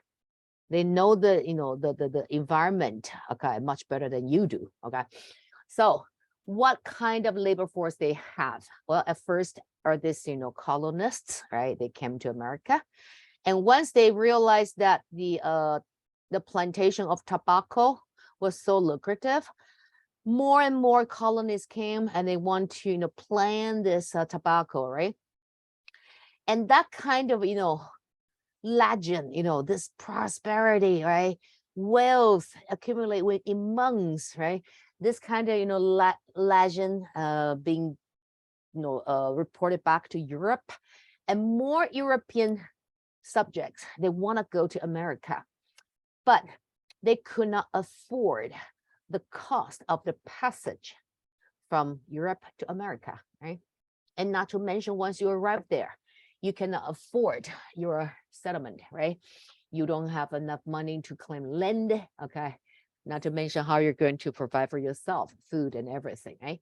So as the demand of tobacco increase and the market price of tobacco increase, that means the profit also increase. And this desire to claim land to plant tobacco boom up to a point. London Company found itself experienced this shortage of labor force, right? Because they have more demand, so they claim more land by, exclude Indians, right? So please keep moving. Okay, we need more land now, okay? And then London Company found themselves in this shortage of a labor force. So in this case, London Company came up with this idea, okay? It was a contract, an offer to those Europeans who desired to go to America but could not afford to do so. So you sign a contract with the London Company, most likely it's 7 years. Okay, depends on what kind of skill you have. If you have no skill, 7 years. If you are a skilled labor, maybe 5 or 3, okay, to pay off your debts. So 7 years labor, and that means what? Your passage to America would be paid by London Company, all right? And once you arrive in America, London Company provides you with everything you need to survive, including your shelter, your clothing, your food, okay? But you work for free for 7 years as an unskilled labor, right? And once you honor your contract, you're a free man. Not just so, London Company will give you a piece of land because London Company has so much land, right? They don't care. So London Company will give you a piece of land. In that case, you become landlord. You are a landowner. So landowner was a big deal back then in Europe because once you are the landowner, you are no longer the button of the social class. You are now at least middle class, right? And in the colonies, if you are a landowner, you have the right to vote. In Virginia, I should say, okay? In the North is what? Who remember what qualified you to vote in the North colony in Plymouth, Massachusetts? The city upon the hill, who remember? What qualified you? Don't you have to be a landowner? That's Virginia, but in the North, different. We actually talked about that yesterday. In the North, to qualify yourself as, a voter, so it can have your voice be heard in the government, you must be, think about that. The North colonization ideology is religion, freedom, equality, democracy. Yes, you must be. Puritan. Yeah, you must be a church member. Remember? Yeah. If you are not a church member, probably because you don't recognize, the Protestants practice, right? They are not so tolerant to heresies, right? So you may criticize them. Okay, in that case, you say, no, you're not my people, so I'm not going to join your church. Okay, in that case, you lose your right to vote. All right. So in the North, membership in the church qualify you the right to vote, but only for white men, right? In the South, you own land, white men, you have the right to vote. Okay. Once again, prove the different ideology system in the North and the South, right? So this is indentured servitude, right? So once you honor your contract, not only you claim your freedom, and you get a small piece of a property. So once you have property, you have the voting right. So this indentured servant contract becomes so popular in Europe, in England particularly, to a point, you see, when the settler, okay, the population of a settler reached 130,000 people in Jamestown, Virginia, 75% were actually indentured servitude. All right, that's 3/4, right? Then we have another system. It's called head right system. Head right system is what? So indentured servant, this contract of appeal to the common people, right? So Europeans that has no social status back home, they would sign this indentured servitude and come to America. But there are some wealthy families that also want to invest in America, but they did not have enough money because it's a big project, right? Is that what happened? Why not form another joint stock company? Oh, when you form joint stock company, you're talking about big money. It's not individual wealthy family can afford, right? So this middle class family in Europe, in Britain, they also want to get their hand on this a big pie of profit. So London company came up with this system called head right, meaning what? If you can recommend and support one head right, that's one indentured servant, okay? Because the London company need more indentured servant, right? And the cost can be pretty high sometimes for London company, right? So London company, what do they have the most? Land, right? So they can use land as part of their assets to trade for laborers, right? So they don't have to actually pay money, right? That's why they have indentured servant, right? But they had to pay for the passage to transport the servant from Europe to America. That costs them money, right? And they're gonna provide food and shelter for the indentured servant. That costs the London company money, right? So now they come up with this idea. How about we use land to trade? Europeans, if you can support one indentured servant, okay, for the passage, for the accommodation, we're gonna grant you 50 acres of land. Do you know how big is 50 acres?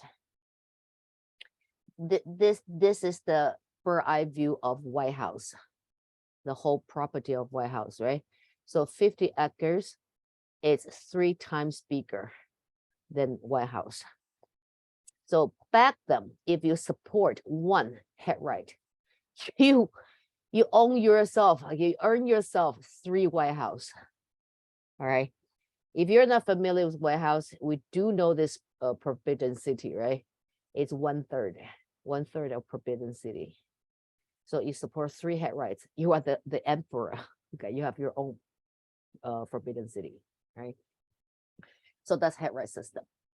Okay, and this southern colony, in particular Virginia, they want democracy as well because they don't want a monarch, the parliament in the way, okay, for them to claim profit, right? So they have this independence, spirit of independence founded right at the beginning of this colonization. Why? Because it's a charter company, right? Authorized by their king, James I.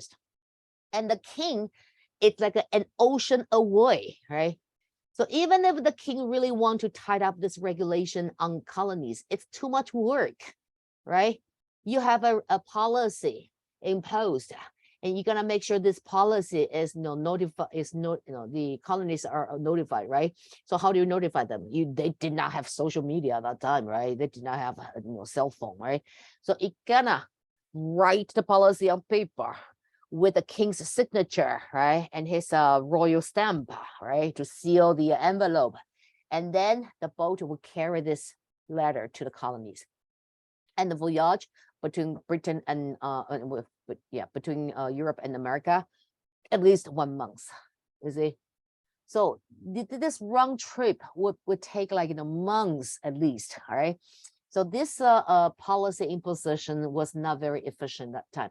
So to the monarch, it kind of makes sense to, kind of like, practice this, neglected sovereignty, right?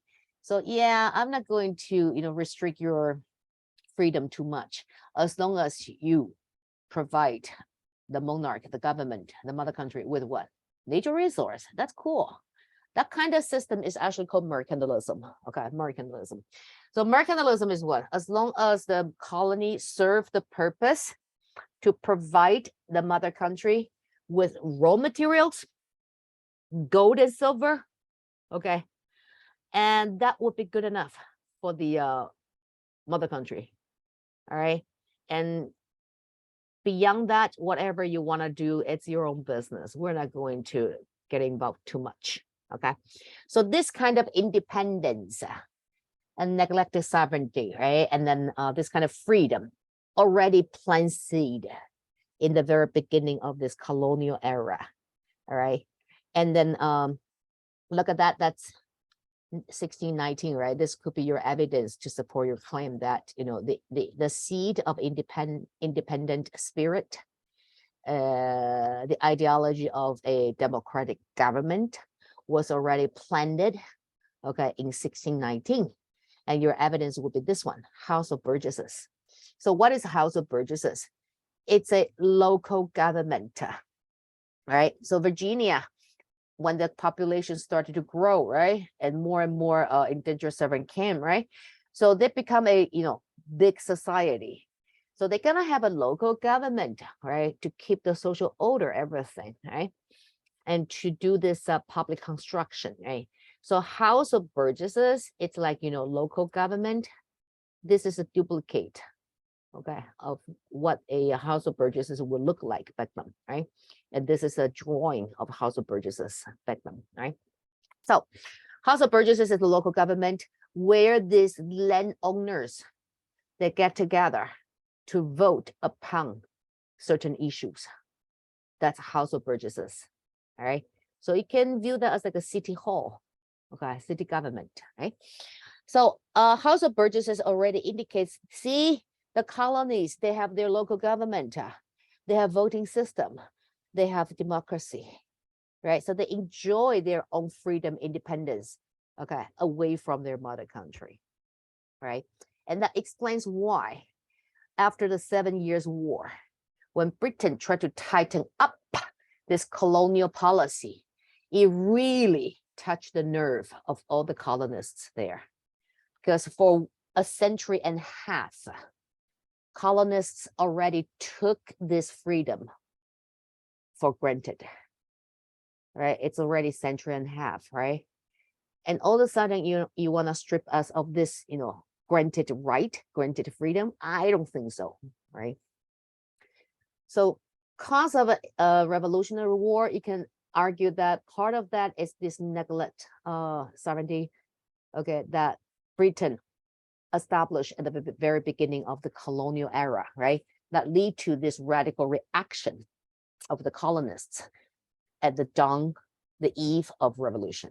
So Britain was the one to be blamed. You can argue that, right? So Britain, you caused this revolution, okay, at the very beginning of your colonial era, right? So that's House of Burgesses. And then Virginia later on became a royal province, okay? So we have private colony. We also have royal colony, right? So private colony is what? Like Virginia to begin with. It's a private colony. They are chartered by the monarch, right?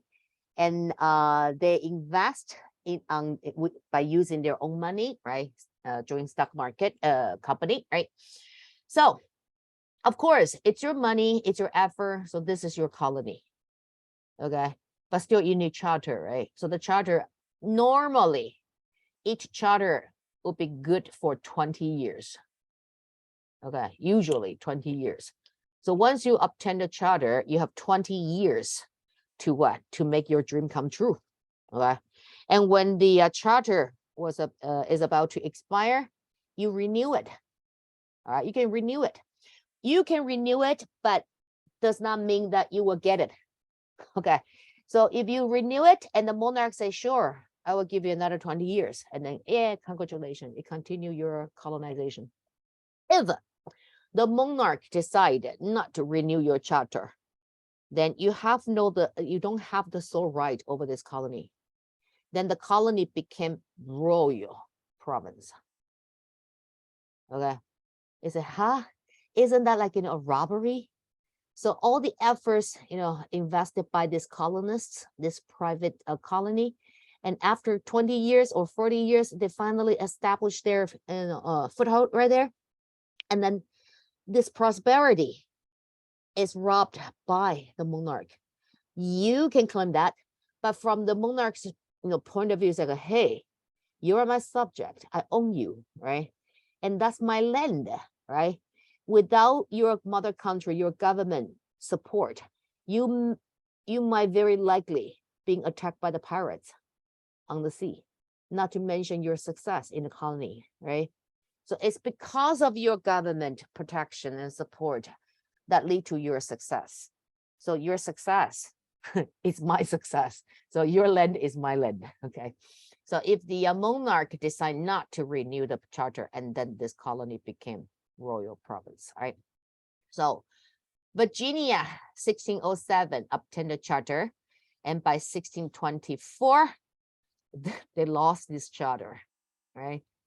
And then Virginia became royal province. So it's like, how does that work? What happened to London Company? Don't worry, London Company is still there, okay?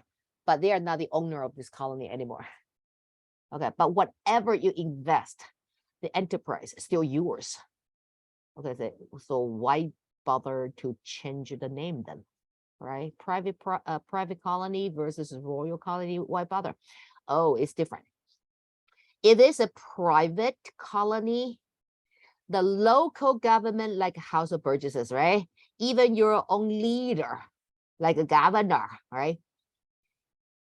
Can be elected by local people. So you enjoy this political freedom. You can form your local government, and even better, you can elect your own local leader. But if it's a royal colony, the local government, you can form it, sure, no problem. But the local leader, the government leader, okay, is appointed by the monarch directly, not through election, but appointed. That's the difference, right? So if the governor is appointed by the monarch, so this governor should, show loyalty to the monarch instead, side with the people in the colonies, right? So that will somehow damage, this already established, freedom, democracy, cheating taxes, okay, this kind of practice, right? All right, so okay, so we take a look over all this. Okay, so this is a copy of indentured servitude contract right here, right? Okay, so that's Virginia. And now let's take a look at the Maryland, right? So Maryland, on the other hand, used to be part of Virginia, right? So how can it become Maryland? Well, the northern part of Virginia was given to Lord Baltimore in 1624. Look at the year. It's 1 year after Virginia became royal province, right? So now Virginia is owned by the monarch. So it's up to the monarch how to utilize this land, right? So the monarch very next year, 1625, give this northern part of Virginia as a gift to Lord Baltimore. Well, And of course, there's a hidden agenda, because the monarch, right, still need the support of the nobilities, right? So if you can give this land to this Lord Baltimore, you have strengthened this relationship and this royalty from Lord Baltimore, right? Okay, so Lord Baltimore became the owner of this land. So he named this land Maryland, because this land was given to Baltimore by James I again, right? And to honor James I's birth mother, so he called this land Maryland. And the capital, he named it after himself, Lord Baltimore, right? So Maryland, it's still considered as the South, all right? Still considered as the South, because it used to be part of Virginia, right? But it's not like a South, right? It's not that far from Pennsylvania, you see? And Pennsylvania is the middle colony, right? If we divide the colony into 3 sectors, but if we divide it into North versus South, Pennsylvania is definitely in the North, right? So in this way, Maryland is somewhere in between North and South, right? So once you pass Maryland, you are definitely entering the South, all right? And further down is deep South, right? And Maryland, what's so special about Maryland? Maryland came up with this Maryland Toleration Act in 1649. Okay, what is that? Toleration of what? Take a guess. Toleration. Toleration. Maryland Toleration Act. Tolerate what? Anybody? Hey? Okay, Sunny, what do you think? Toleration Act. Tolerate what? It's so important to the point they have to actually write this idea as a law and publish as an act. So Sunny, what do you think? Toleration of what? Maryland believed it was so important, so they must make it into law. Are you there, Sunny? Yes. Hey, so what do you think? Toleration of what? You can type. If you're not if it's not convenient for you to talk, you can type. Toleration of what? Actually, all 3 of you type. Take a guess. Maryland believed this act is so important, so they make into law. Maryland Toleration Act. What is it?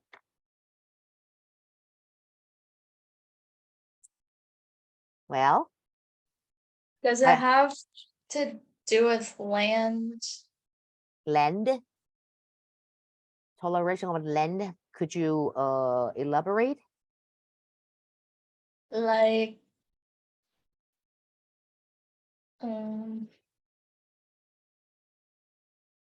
Toleration actually, of land. what about religion? There you go, right? Okay. So toleration of religion, right? Because well, again, Maryland was not that far from the north, right?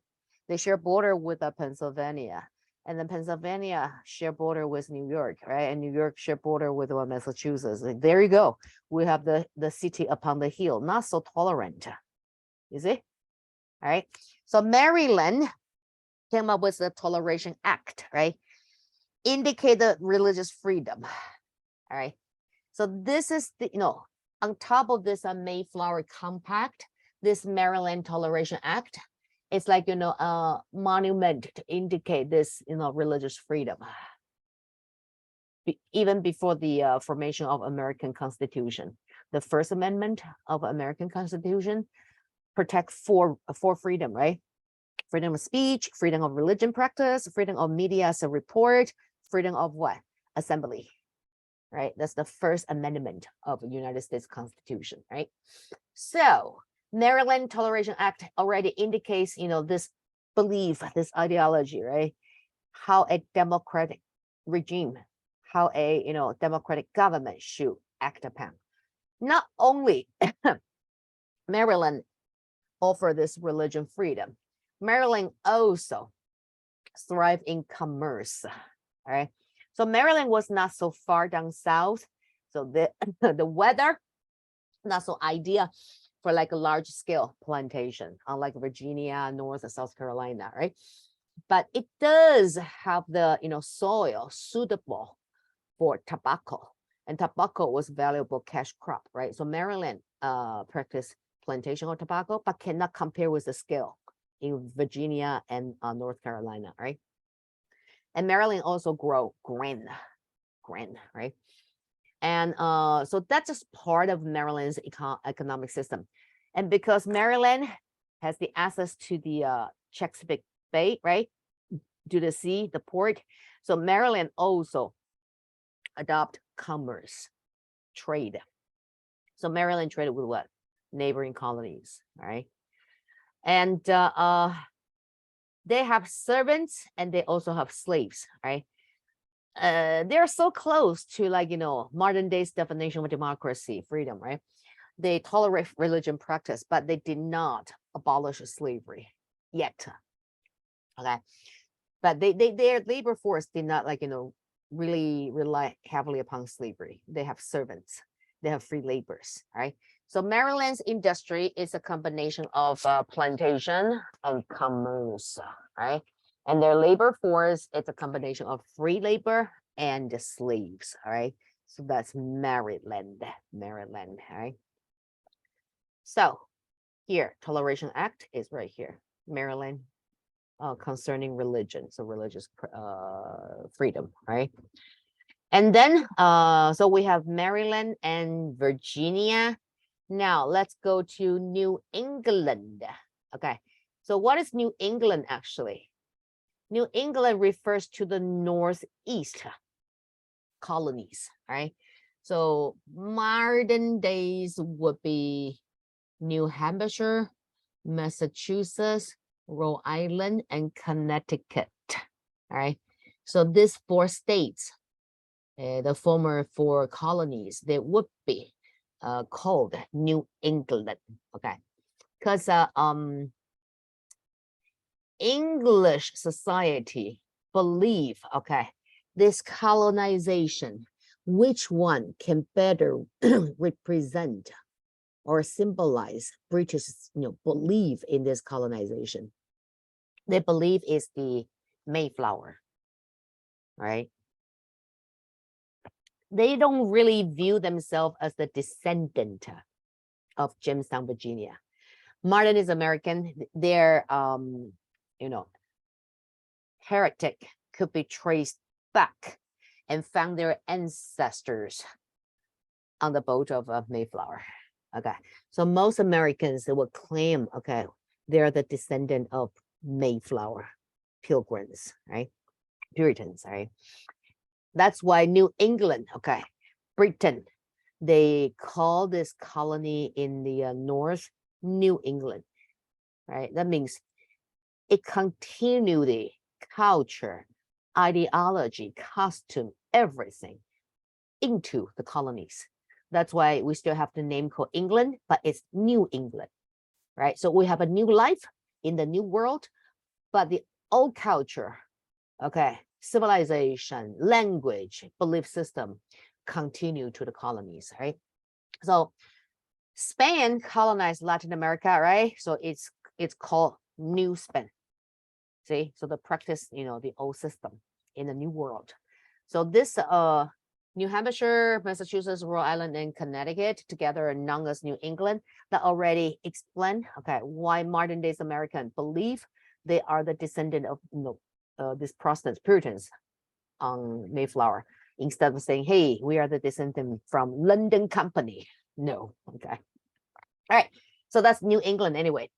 New England, why we have this Harvard University magazine here. Okay, New England, they actually had this historical event, what we call the First Great Awakening.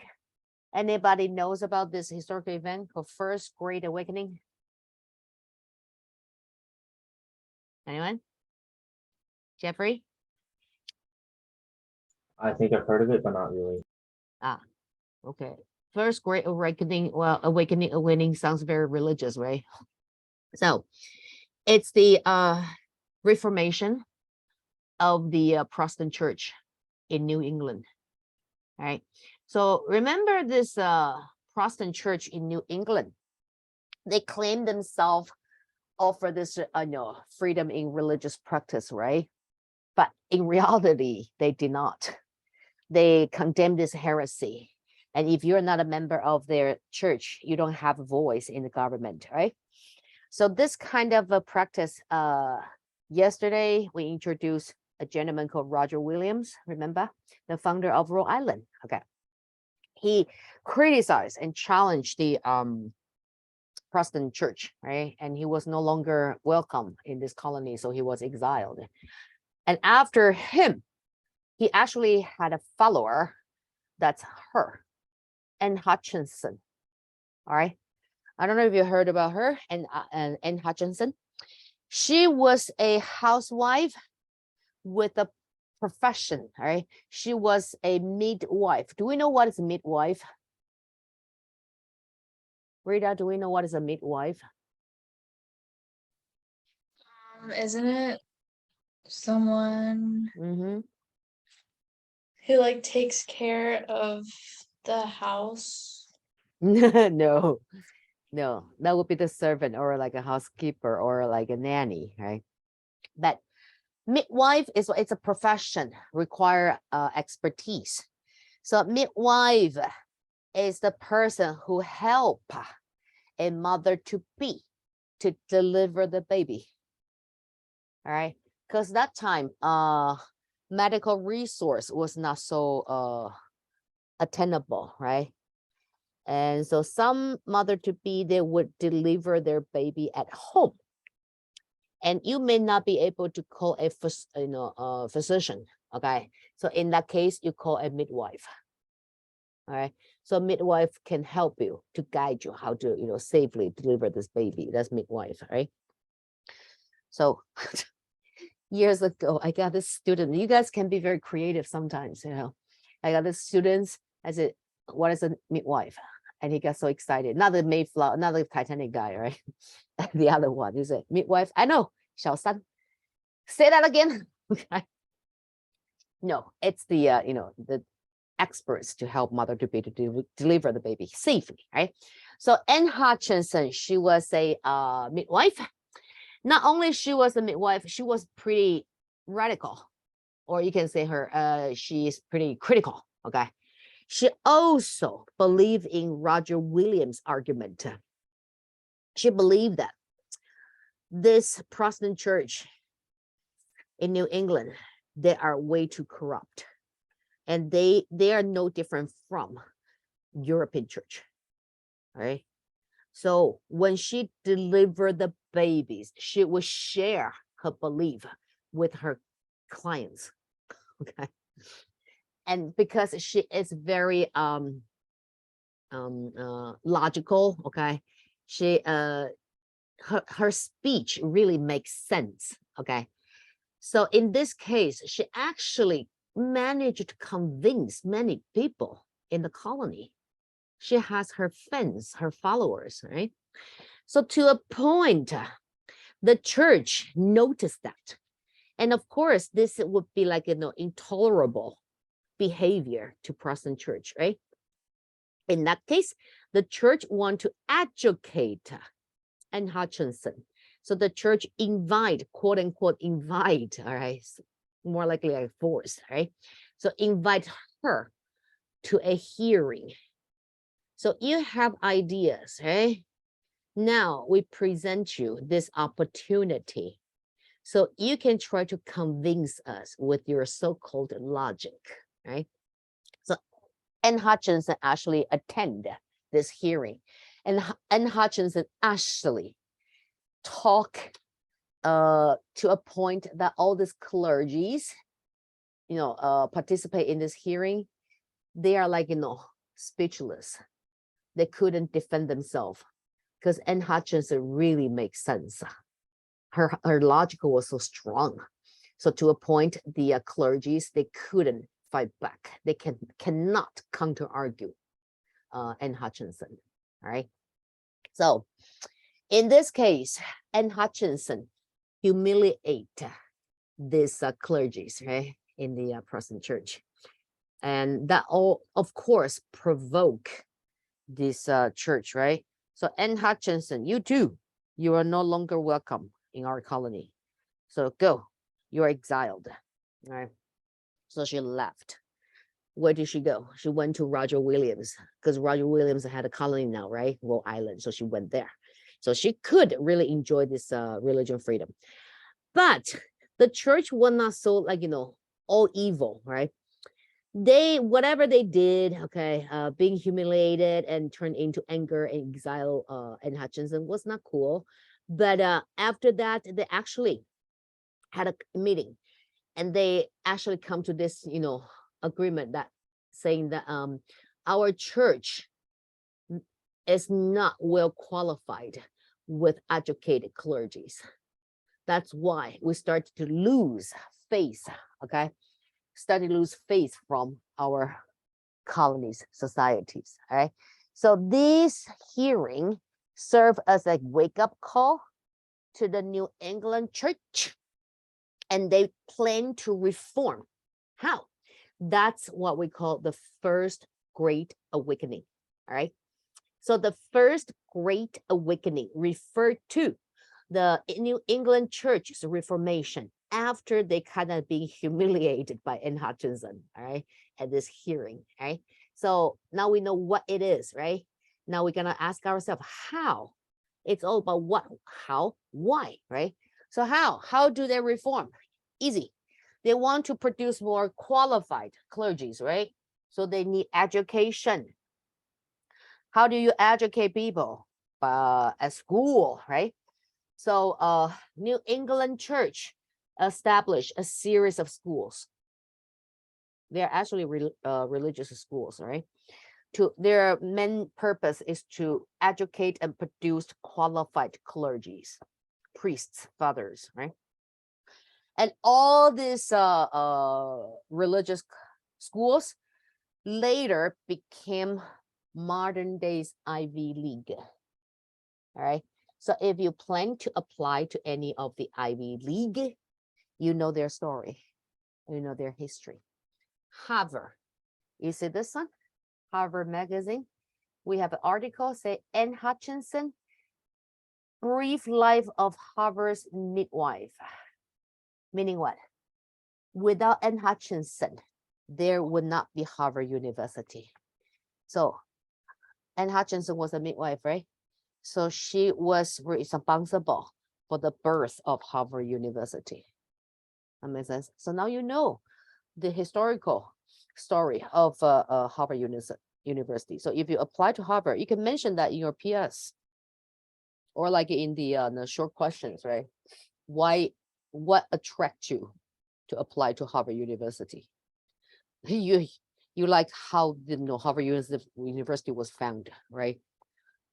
To advance, okay, or to actually cope with this, some sort of corrupt church, right? So serve as like, a vehicle to reform the society, right? So that's Anne Hutchinson. And if you visit Harvard University, you will see this statue on campus. This is Anne Hutchinson, right? That's her. And this monument right here, you will see the carving saying Anne Hutchinson, the midwife of Harvard University. All right. So that's the what and how part, right? So how part, we actually focus on two different ways, because we can use how to indicate means, right? Like how you go to school, right? And we can also use how to indicate level, like how are you today, right? On a scale from 1 to 10, how exhausted you are, right? Long day for you, maybe, all right? And then, so we cover what this first Great Awakening was about. We cover both how they practice or like put into practice of this first Great Awakening, right? By establish the schools, religious schools, right? And then we also talk about level how. How is what? The impact or the influence, right? So this establishing of religious school actually worked, all right? And then help the church to reform. And at the same time, the church started to, commissioned their priests, okay, or missionaries to make sure people back on track. Okay, people believe in God again. Okay, do not lose your faith in God, right? So the first great awakening, on one hand, they try to educate their priests, okay, their clergy. On the other, they want to repopularize their religion practice. All right, so they will send priests to village, to towns, to preach, right? And then but they use this some sort like threatening way to scare people into converting into Protestant, right? They would say, if you believe in God, okay, your afterlife, you have the chance, once you complete your salvation, you have the chance to ascend back to paradise, to heaven. If you have no faith in God, you're doomed to go to hell. And then they would describe hell vividly, okay, with all this punishment, okay. So through this way, they actually scare most of the people into converting, okay. All right, so that's the New England part, right? New England, we have four main here we are going to compare, right? So this topic mainly compare amongst these European states, their colonization policy and their interaction with Indians, right? So we started with Spain, right? And then we talk about France, right? And then we conclude with England. But there's actually another one called the Netherlands. Netherlands is not so like involved in this colonization, right? So Netherlands was more interested in building a trading empire, right? And trading empire is what? It's more like, a warehouse, okay? So you have inventory there. So when you need to trade, you just, go to your inventory and you have, your goods ready, all right? So Netherlands got involved in North America. Only one colony, New Netherlands, right? So New Netherlands was the only Dutch colony in the New World. But it doesn't matter because Netherlands, they want to establish trading empire, right? So they actually have trading posts everywhere around the world, along Africa coastline, India, Asia. They actually have one in Taiwan though. If you visit Taiwan next time, go to Taipei, and there's a town called Danshui, okay? And then there's a relic, okay, of this Netherlands Dutch trading post, and that place, that very place, is called Red Hair City. Red Hair City, because Dutch people, they tend to have red hair. That's a Red Hair City, Hong Mountain, right? Anyway, so Netherlands was in the relatively, in comparison to the other three European states, right? They are less involved in North America colonization, right? So we tend to skip Netherlands because they have only one colony. It's called the New Netherlands. But later on, New Netherlands fell to English, right? So English conquered this land, and then they changed the name to New York, all right? So they changed the name to New York. So New York was a Dutch colony to begin with, okay, during this colonial era. But of course, prior to that was Indians' home, right? And then Dutch colony, and then British colony, and then America, all right? United States, okay. So that's the Netherlands. All right, now we know all four European states. We can compare now. So Spain tend to what? Conquer and enslave the native inhabitants, right? Of the regions it colonized. So the interaction between Spain and Indians is what? In slavery, right? And the colonization for Spain is solely funded by the government. That's why the government used this encomienda to attract people, to encourage people to go to America. So the whole colonization project in America was founded by Spanish government. And in comparison to English colonies is founded by what? Private sector, right? Jamestown, Virginia, London Company. Mayflower, Puritans, right? So they are privatized colonies. And of course, eventually they all became royal colony, except Rhode Island, Rhode Island, Pennsylvania, and Delaware, also Maryland. Okay, so well, that's a 4 minus 9. 9 colonies eventually became royal colonies, right? So English colony, financially sponsored by private sector, right? Then France, okay, well, not so much, right? They focus on trade. So this French colonization, excuse me, I talked much today. French colonization, it's founded by whom? Not the monarch, okay, but whoever willing to do the trade, right? To form this trading partnership with Indians. So French, also private sector, okay, unlike Spain and similar to England, right? So France, and now let's compare this interaction with Indians, right? So France had a significantly friendlier relationship with indigenous tribes, right? Except Iroquois, right? Intending to ally with them and adopt native practice. How? Marry the indigenous women, right? Netherlands, less involved. And this is APUSH, right? So we cannot focus on England. So England's colonial policy towards Indians are very, very different from the other 3 European states. Spain tried to enslave Indians, right? England did not, because they have their own labor force, right? Indentured servant, right? And France found this trading partnership with the Indians, but England, they did not need to, because they can trade with the mother country, right? And don't forget, England was the leading nation in Europe during the first wave of industrialization, right? So the more productive England became, the more raw material it demands, right? That's why they want colonies in America.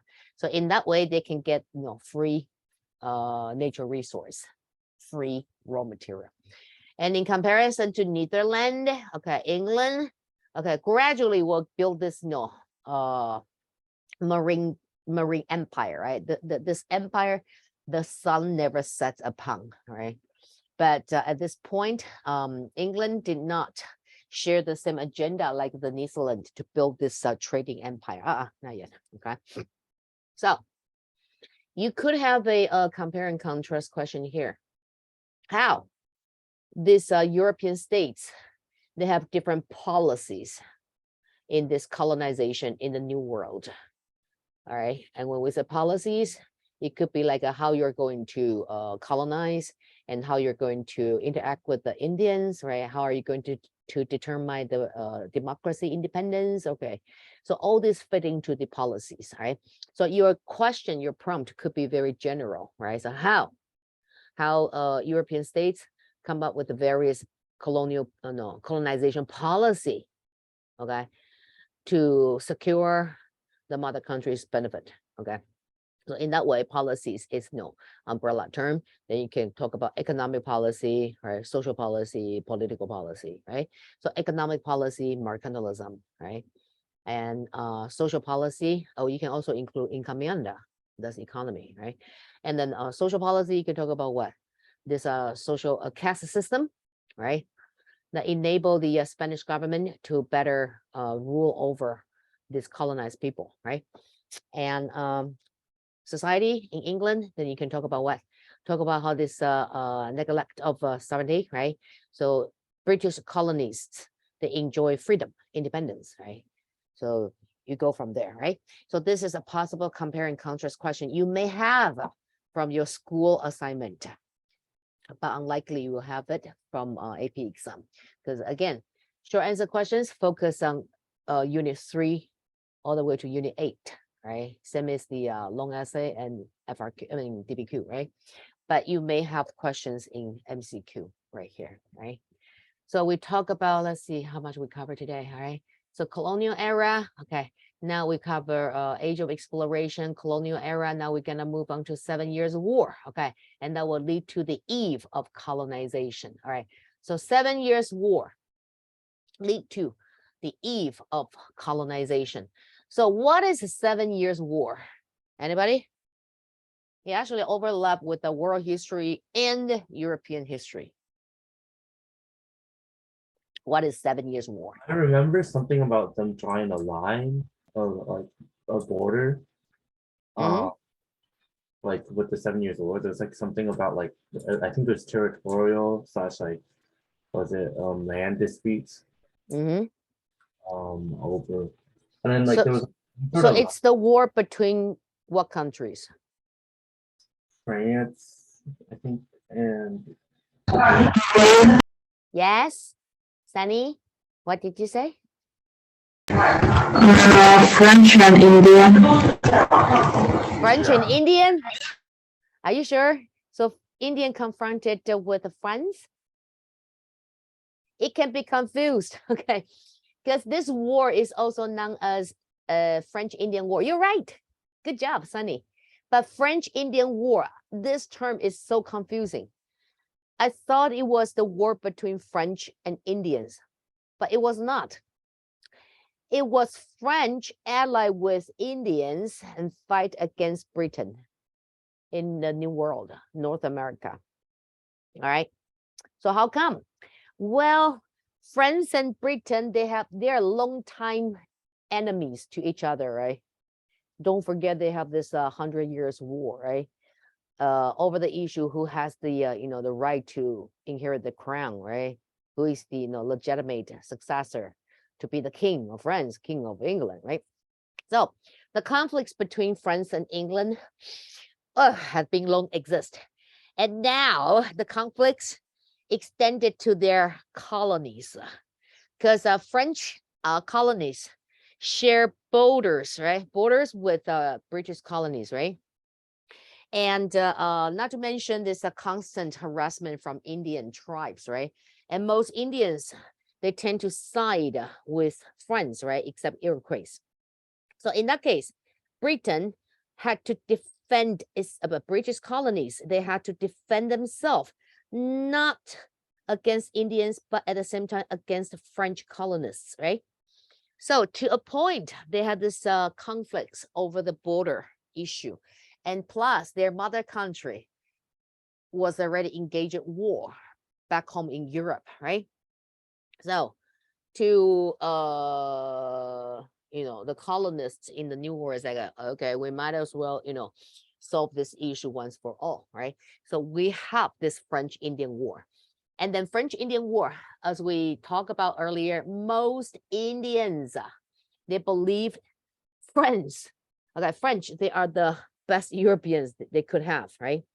And that explains why most Indians sided with French, right, to confront against English, right? But Iroquois actually sided with English, right, colonists. And that's why the war is called French-Indian War. French-Indian War. So this term, you can conclude that it's coined by whom? By English colonists, right? Because they're fighting against two parties, two powers.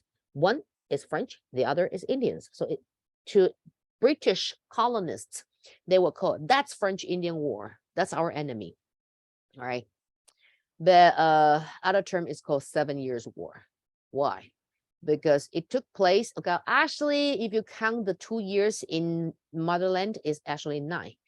Because the war took place in 1754, almost to say 19, all right, 1754. And then it ended in 1763. I'm not good at math, but I know it's not 9 years. I mean, it's not 7 years, right? It's 9 years, right? But the historians decided to call it 7 Years War. So I figure they kind of, you know, subtract this 2 years in Europe. Well, in that case, the war in the colony started in 1756, right, and ended in 1763, right? And that makes sense. It's a 7 years war. Now we know what it is, right? When it happened, right? Now let's talk about this, you know, and what we already know why, right? What it is, what it happened, when it happened. Now let's talk about how. Okay, so how, we kind of talk about that as well. French allied with most Indians and fight against Britain, right? And let's talk about the level how, the consequences. Okay, the consequences. So the consequences was very significant. Who won the war? Britain, all right? So Britain defeated France in America. So you started a war, right? And you surrendered. So you gotta pay for the cost, pay for your mistake, right? So again, what did Britain want from France? Land. So Britain claimed this land, right? This is the first expansion in this American history, territorial annexation, acquisition, right? But this time America was not actually born yet. So this land was claimed by Britain from France, right? And then you can imagine these colonists in this original 13 East Coast colonists, right? They're so excited. Why? Because not only they won the war, right? And that was the first time they actually fought side by side with their mother country and defeated their longtime enemy, French, right? So in this case, this, you know, recognition of being called an English subject, right? It's an honor, right? So this recognition, this patriotism, even like a nationalism, okay, was like inculcated in this colonist society. And on top of that, this glory, this victory must be celebrated. How? Let's march west to claim this land that we you know annexed from France, right? So British colonists, they couldn't wait any longer. They march west. Okay, when we say west, west of what? This one, this mountain. Okay, Appalachian Mountain right here. There's a mountain, Appalachian Mountain, right? So British colonists, they march across the mountain and arrive in the east, right? And they're ready to explore this new land. But the problem was, this land used to be French colony, right? And French was the most friendly Europeans towards Indians tribes, right? That means what? These Indian tribes, they're still living on their traditional lifestyle because their land is still their land, right? Not being like, you know, robbed by French colonists. But now, who is the new owner of this land? Is British people, right? So since British people became the new owner of the land, their policy towards Indian is what? Exclusion, right? So Indians sense the threats, right? And Indians was not, you know, ready to back down. They want to confront it with this British settlers, okay? Because French already protected their, you know, land for so long, and Indian did not want English to, you know, break this tradition, right? So here we have this, we call it the Pontiac Rebellion, all right? Very westernized, right? Very Americanized name, right? This Pontiac actually is the chief of this Indian tribe. He, of course, had his Indian name, right? But he chose this, you know, English name, Pontiac, so it will be easier to deal with, you know, Europeans, right? Because they want to trade with French, right? So this Pontiac's rebellion refers to the conflicts between Indian tribes, okay, sitting right next to the mountain, the west part of the mountain Appalachian, right? Versus the British colonists who attempt to colonize, well, to explore the new land, right? So in this case, these colonists, they of course would call for help from their mother country, right? Because this is our land now, and I'm your subject. I am serving this 3G, right? Glory. I want to help my mother country to build up its reputation, its glory, right? But I am like, harassed by this Indian tribes. So I can call for help from my government's support, many what? Military soldiers, right? And after the 7 Years' War, part of the British soldiers actually stayed in the colony, right? To do what? To make sure there's no, a revival of French colonies, power or threats, or Indians, rebellion. So they actually have British soldiers stationed in America. That's why these British colonists, they were able to call for help, right? But instead of, aid these colonists with military support, the British government came up with this proclamation of 1763. All right. So this proclamation of 1763 indicate that even though this land is now British territory, right? But this land is gonna be preserved for Indians.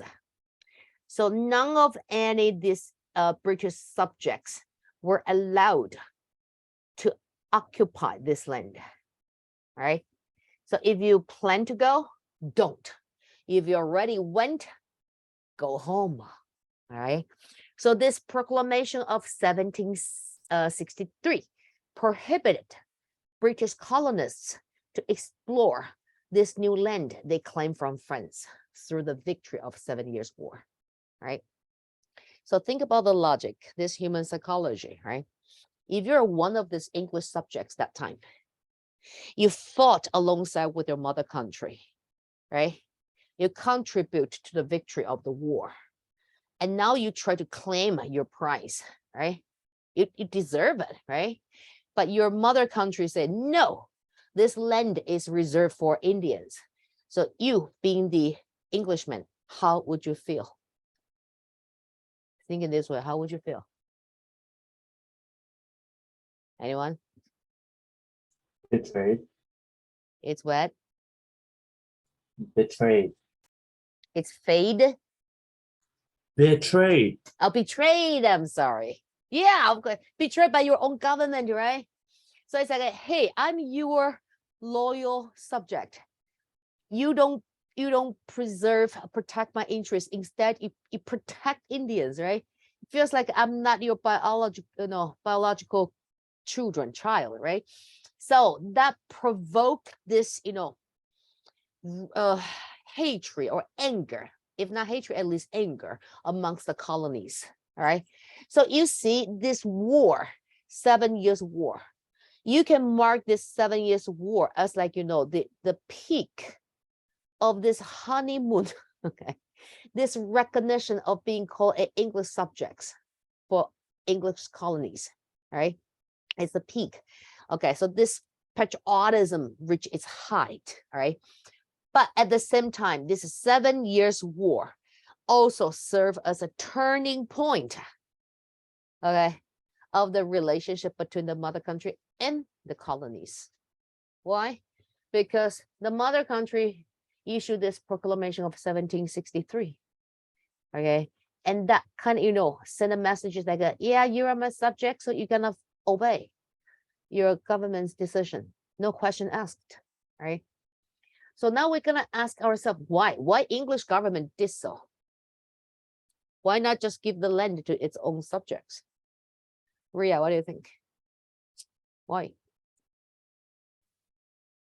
Maybe because they wanted to have control over them due to resources and stuff.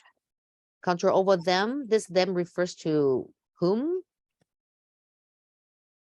The colonies. Colonies or colonists? Well, like the colonists and the colonies. Oh, okay. The reason I'm being picky is because when you write short answer question or long essay or DBQ, be very careful of the pronouns. Okay, College Okay. Board, yeah, College Board doesn't really care about your grammar, okay, how fancy your grammar or your syntax is, but they do care about the pronoun.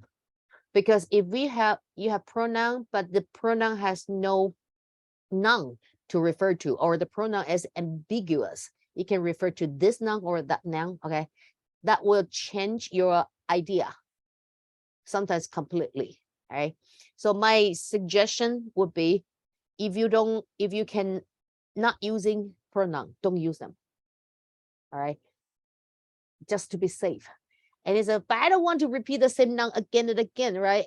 I don't want to say the colonists, the colonists, the colonists, right? I want to change it to they, them, right?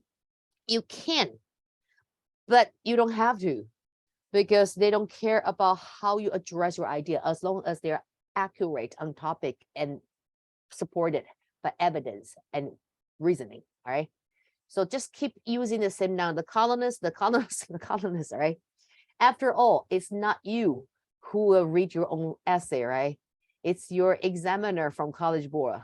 They will suffer from this, right?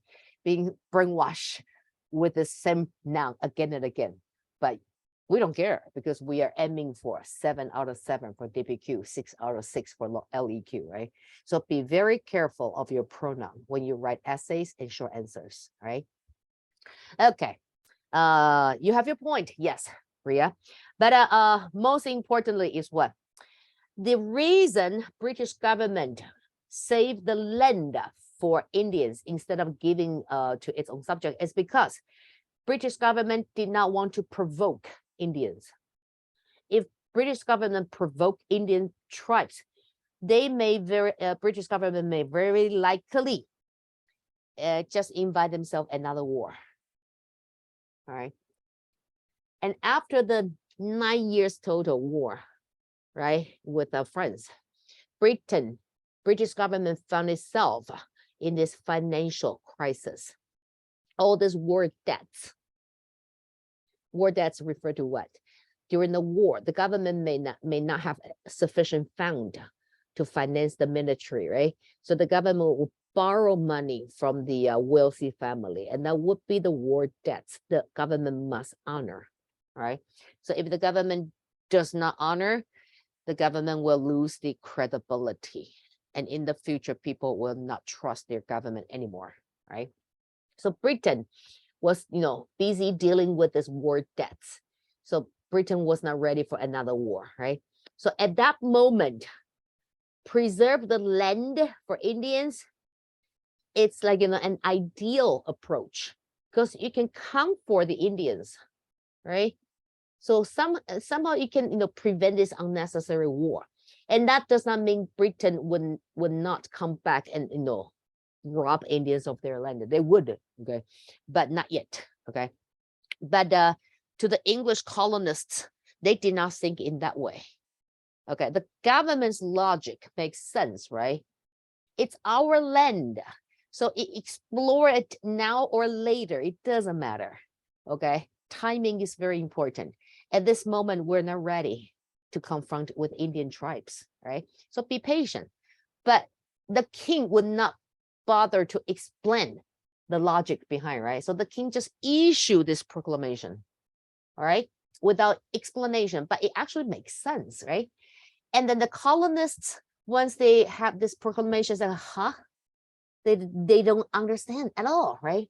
So at this point, the miscommunication between the mother country and the colonists began.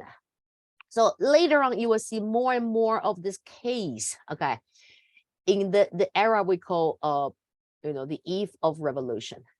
So this miscommunication, okay, or like a lack of communication, or like a misunderstanding of each other's agenda, actually plays pretty important role to the outbreak of Revolutionary War.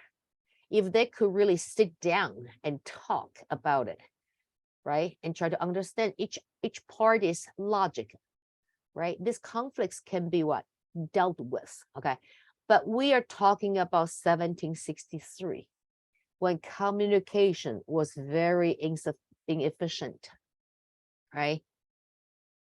You have a newspaper. Okay, but that's the only mass media the colonies had, right? But the communication between colony and the mother country, we're talking about months, all right? So when you petite to your mother country, you have to wait 2, 3, 4 months before you can get an answer. So during this time period, your emotional roller coaster will somehow brainwash yourself into what you choose to believe. Okay, and that would be misunderstanding. Okay, so it's just like modern days, you send a message to your friend, sub, right, and 6 months later your friends say what? Okay, you say, huh? Okay, you're not my friend anymore. Okay, so this proclamation of 1763, if we try to understand the logic behind this proclamation from British government's aspect, it kind of makes sense. But from the colonists, perspective, it also makes sense, right? I'm being betrayed, right, by my own government, right?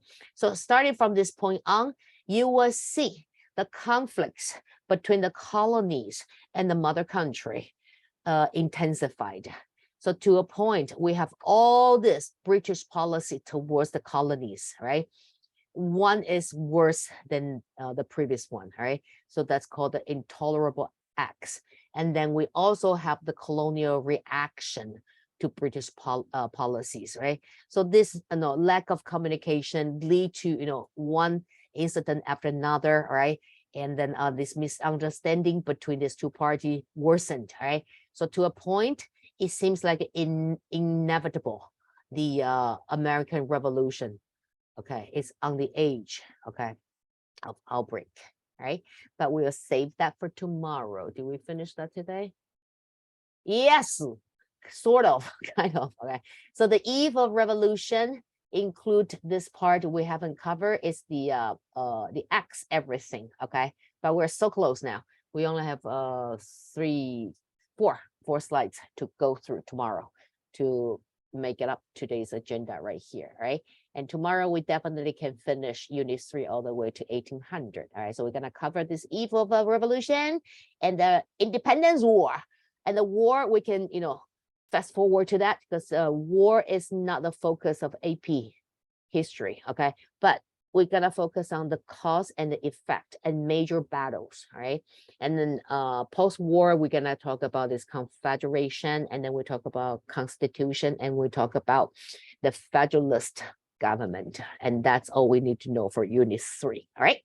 So that concludes our today's class meeting. All right, questions? And nobody challenged me today. You are so kind. Okay. Jeffrey, questions? No, not really. Not really. Thank you, Ria. No. Thank you, Sunny. No. Thank you. All right. In that case, you all have a nice evening. I will talk to you tomorrow. Good night. Thank you. Bye. Pleasure. Bye.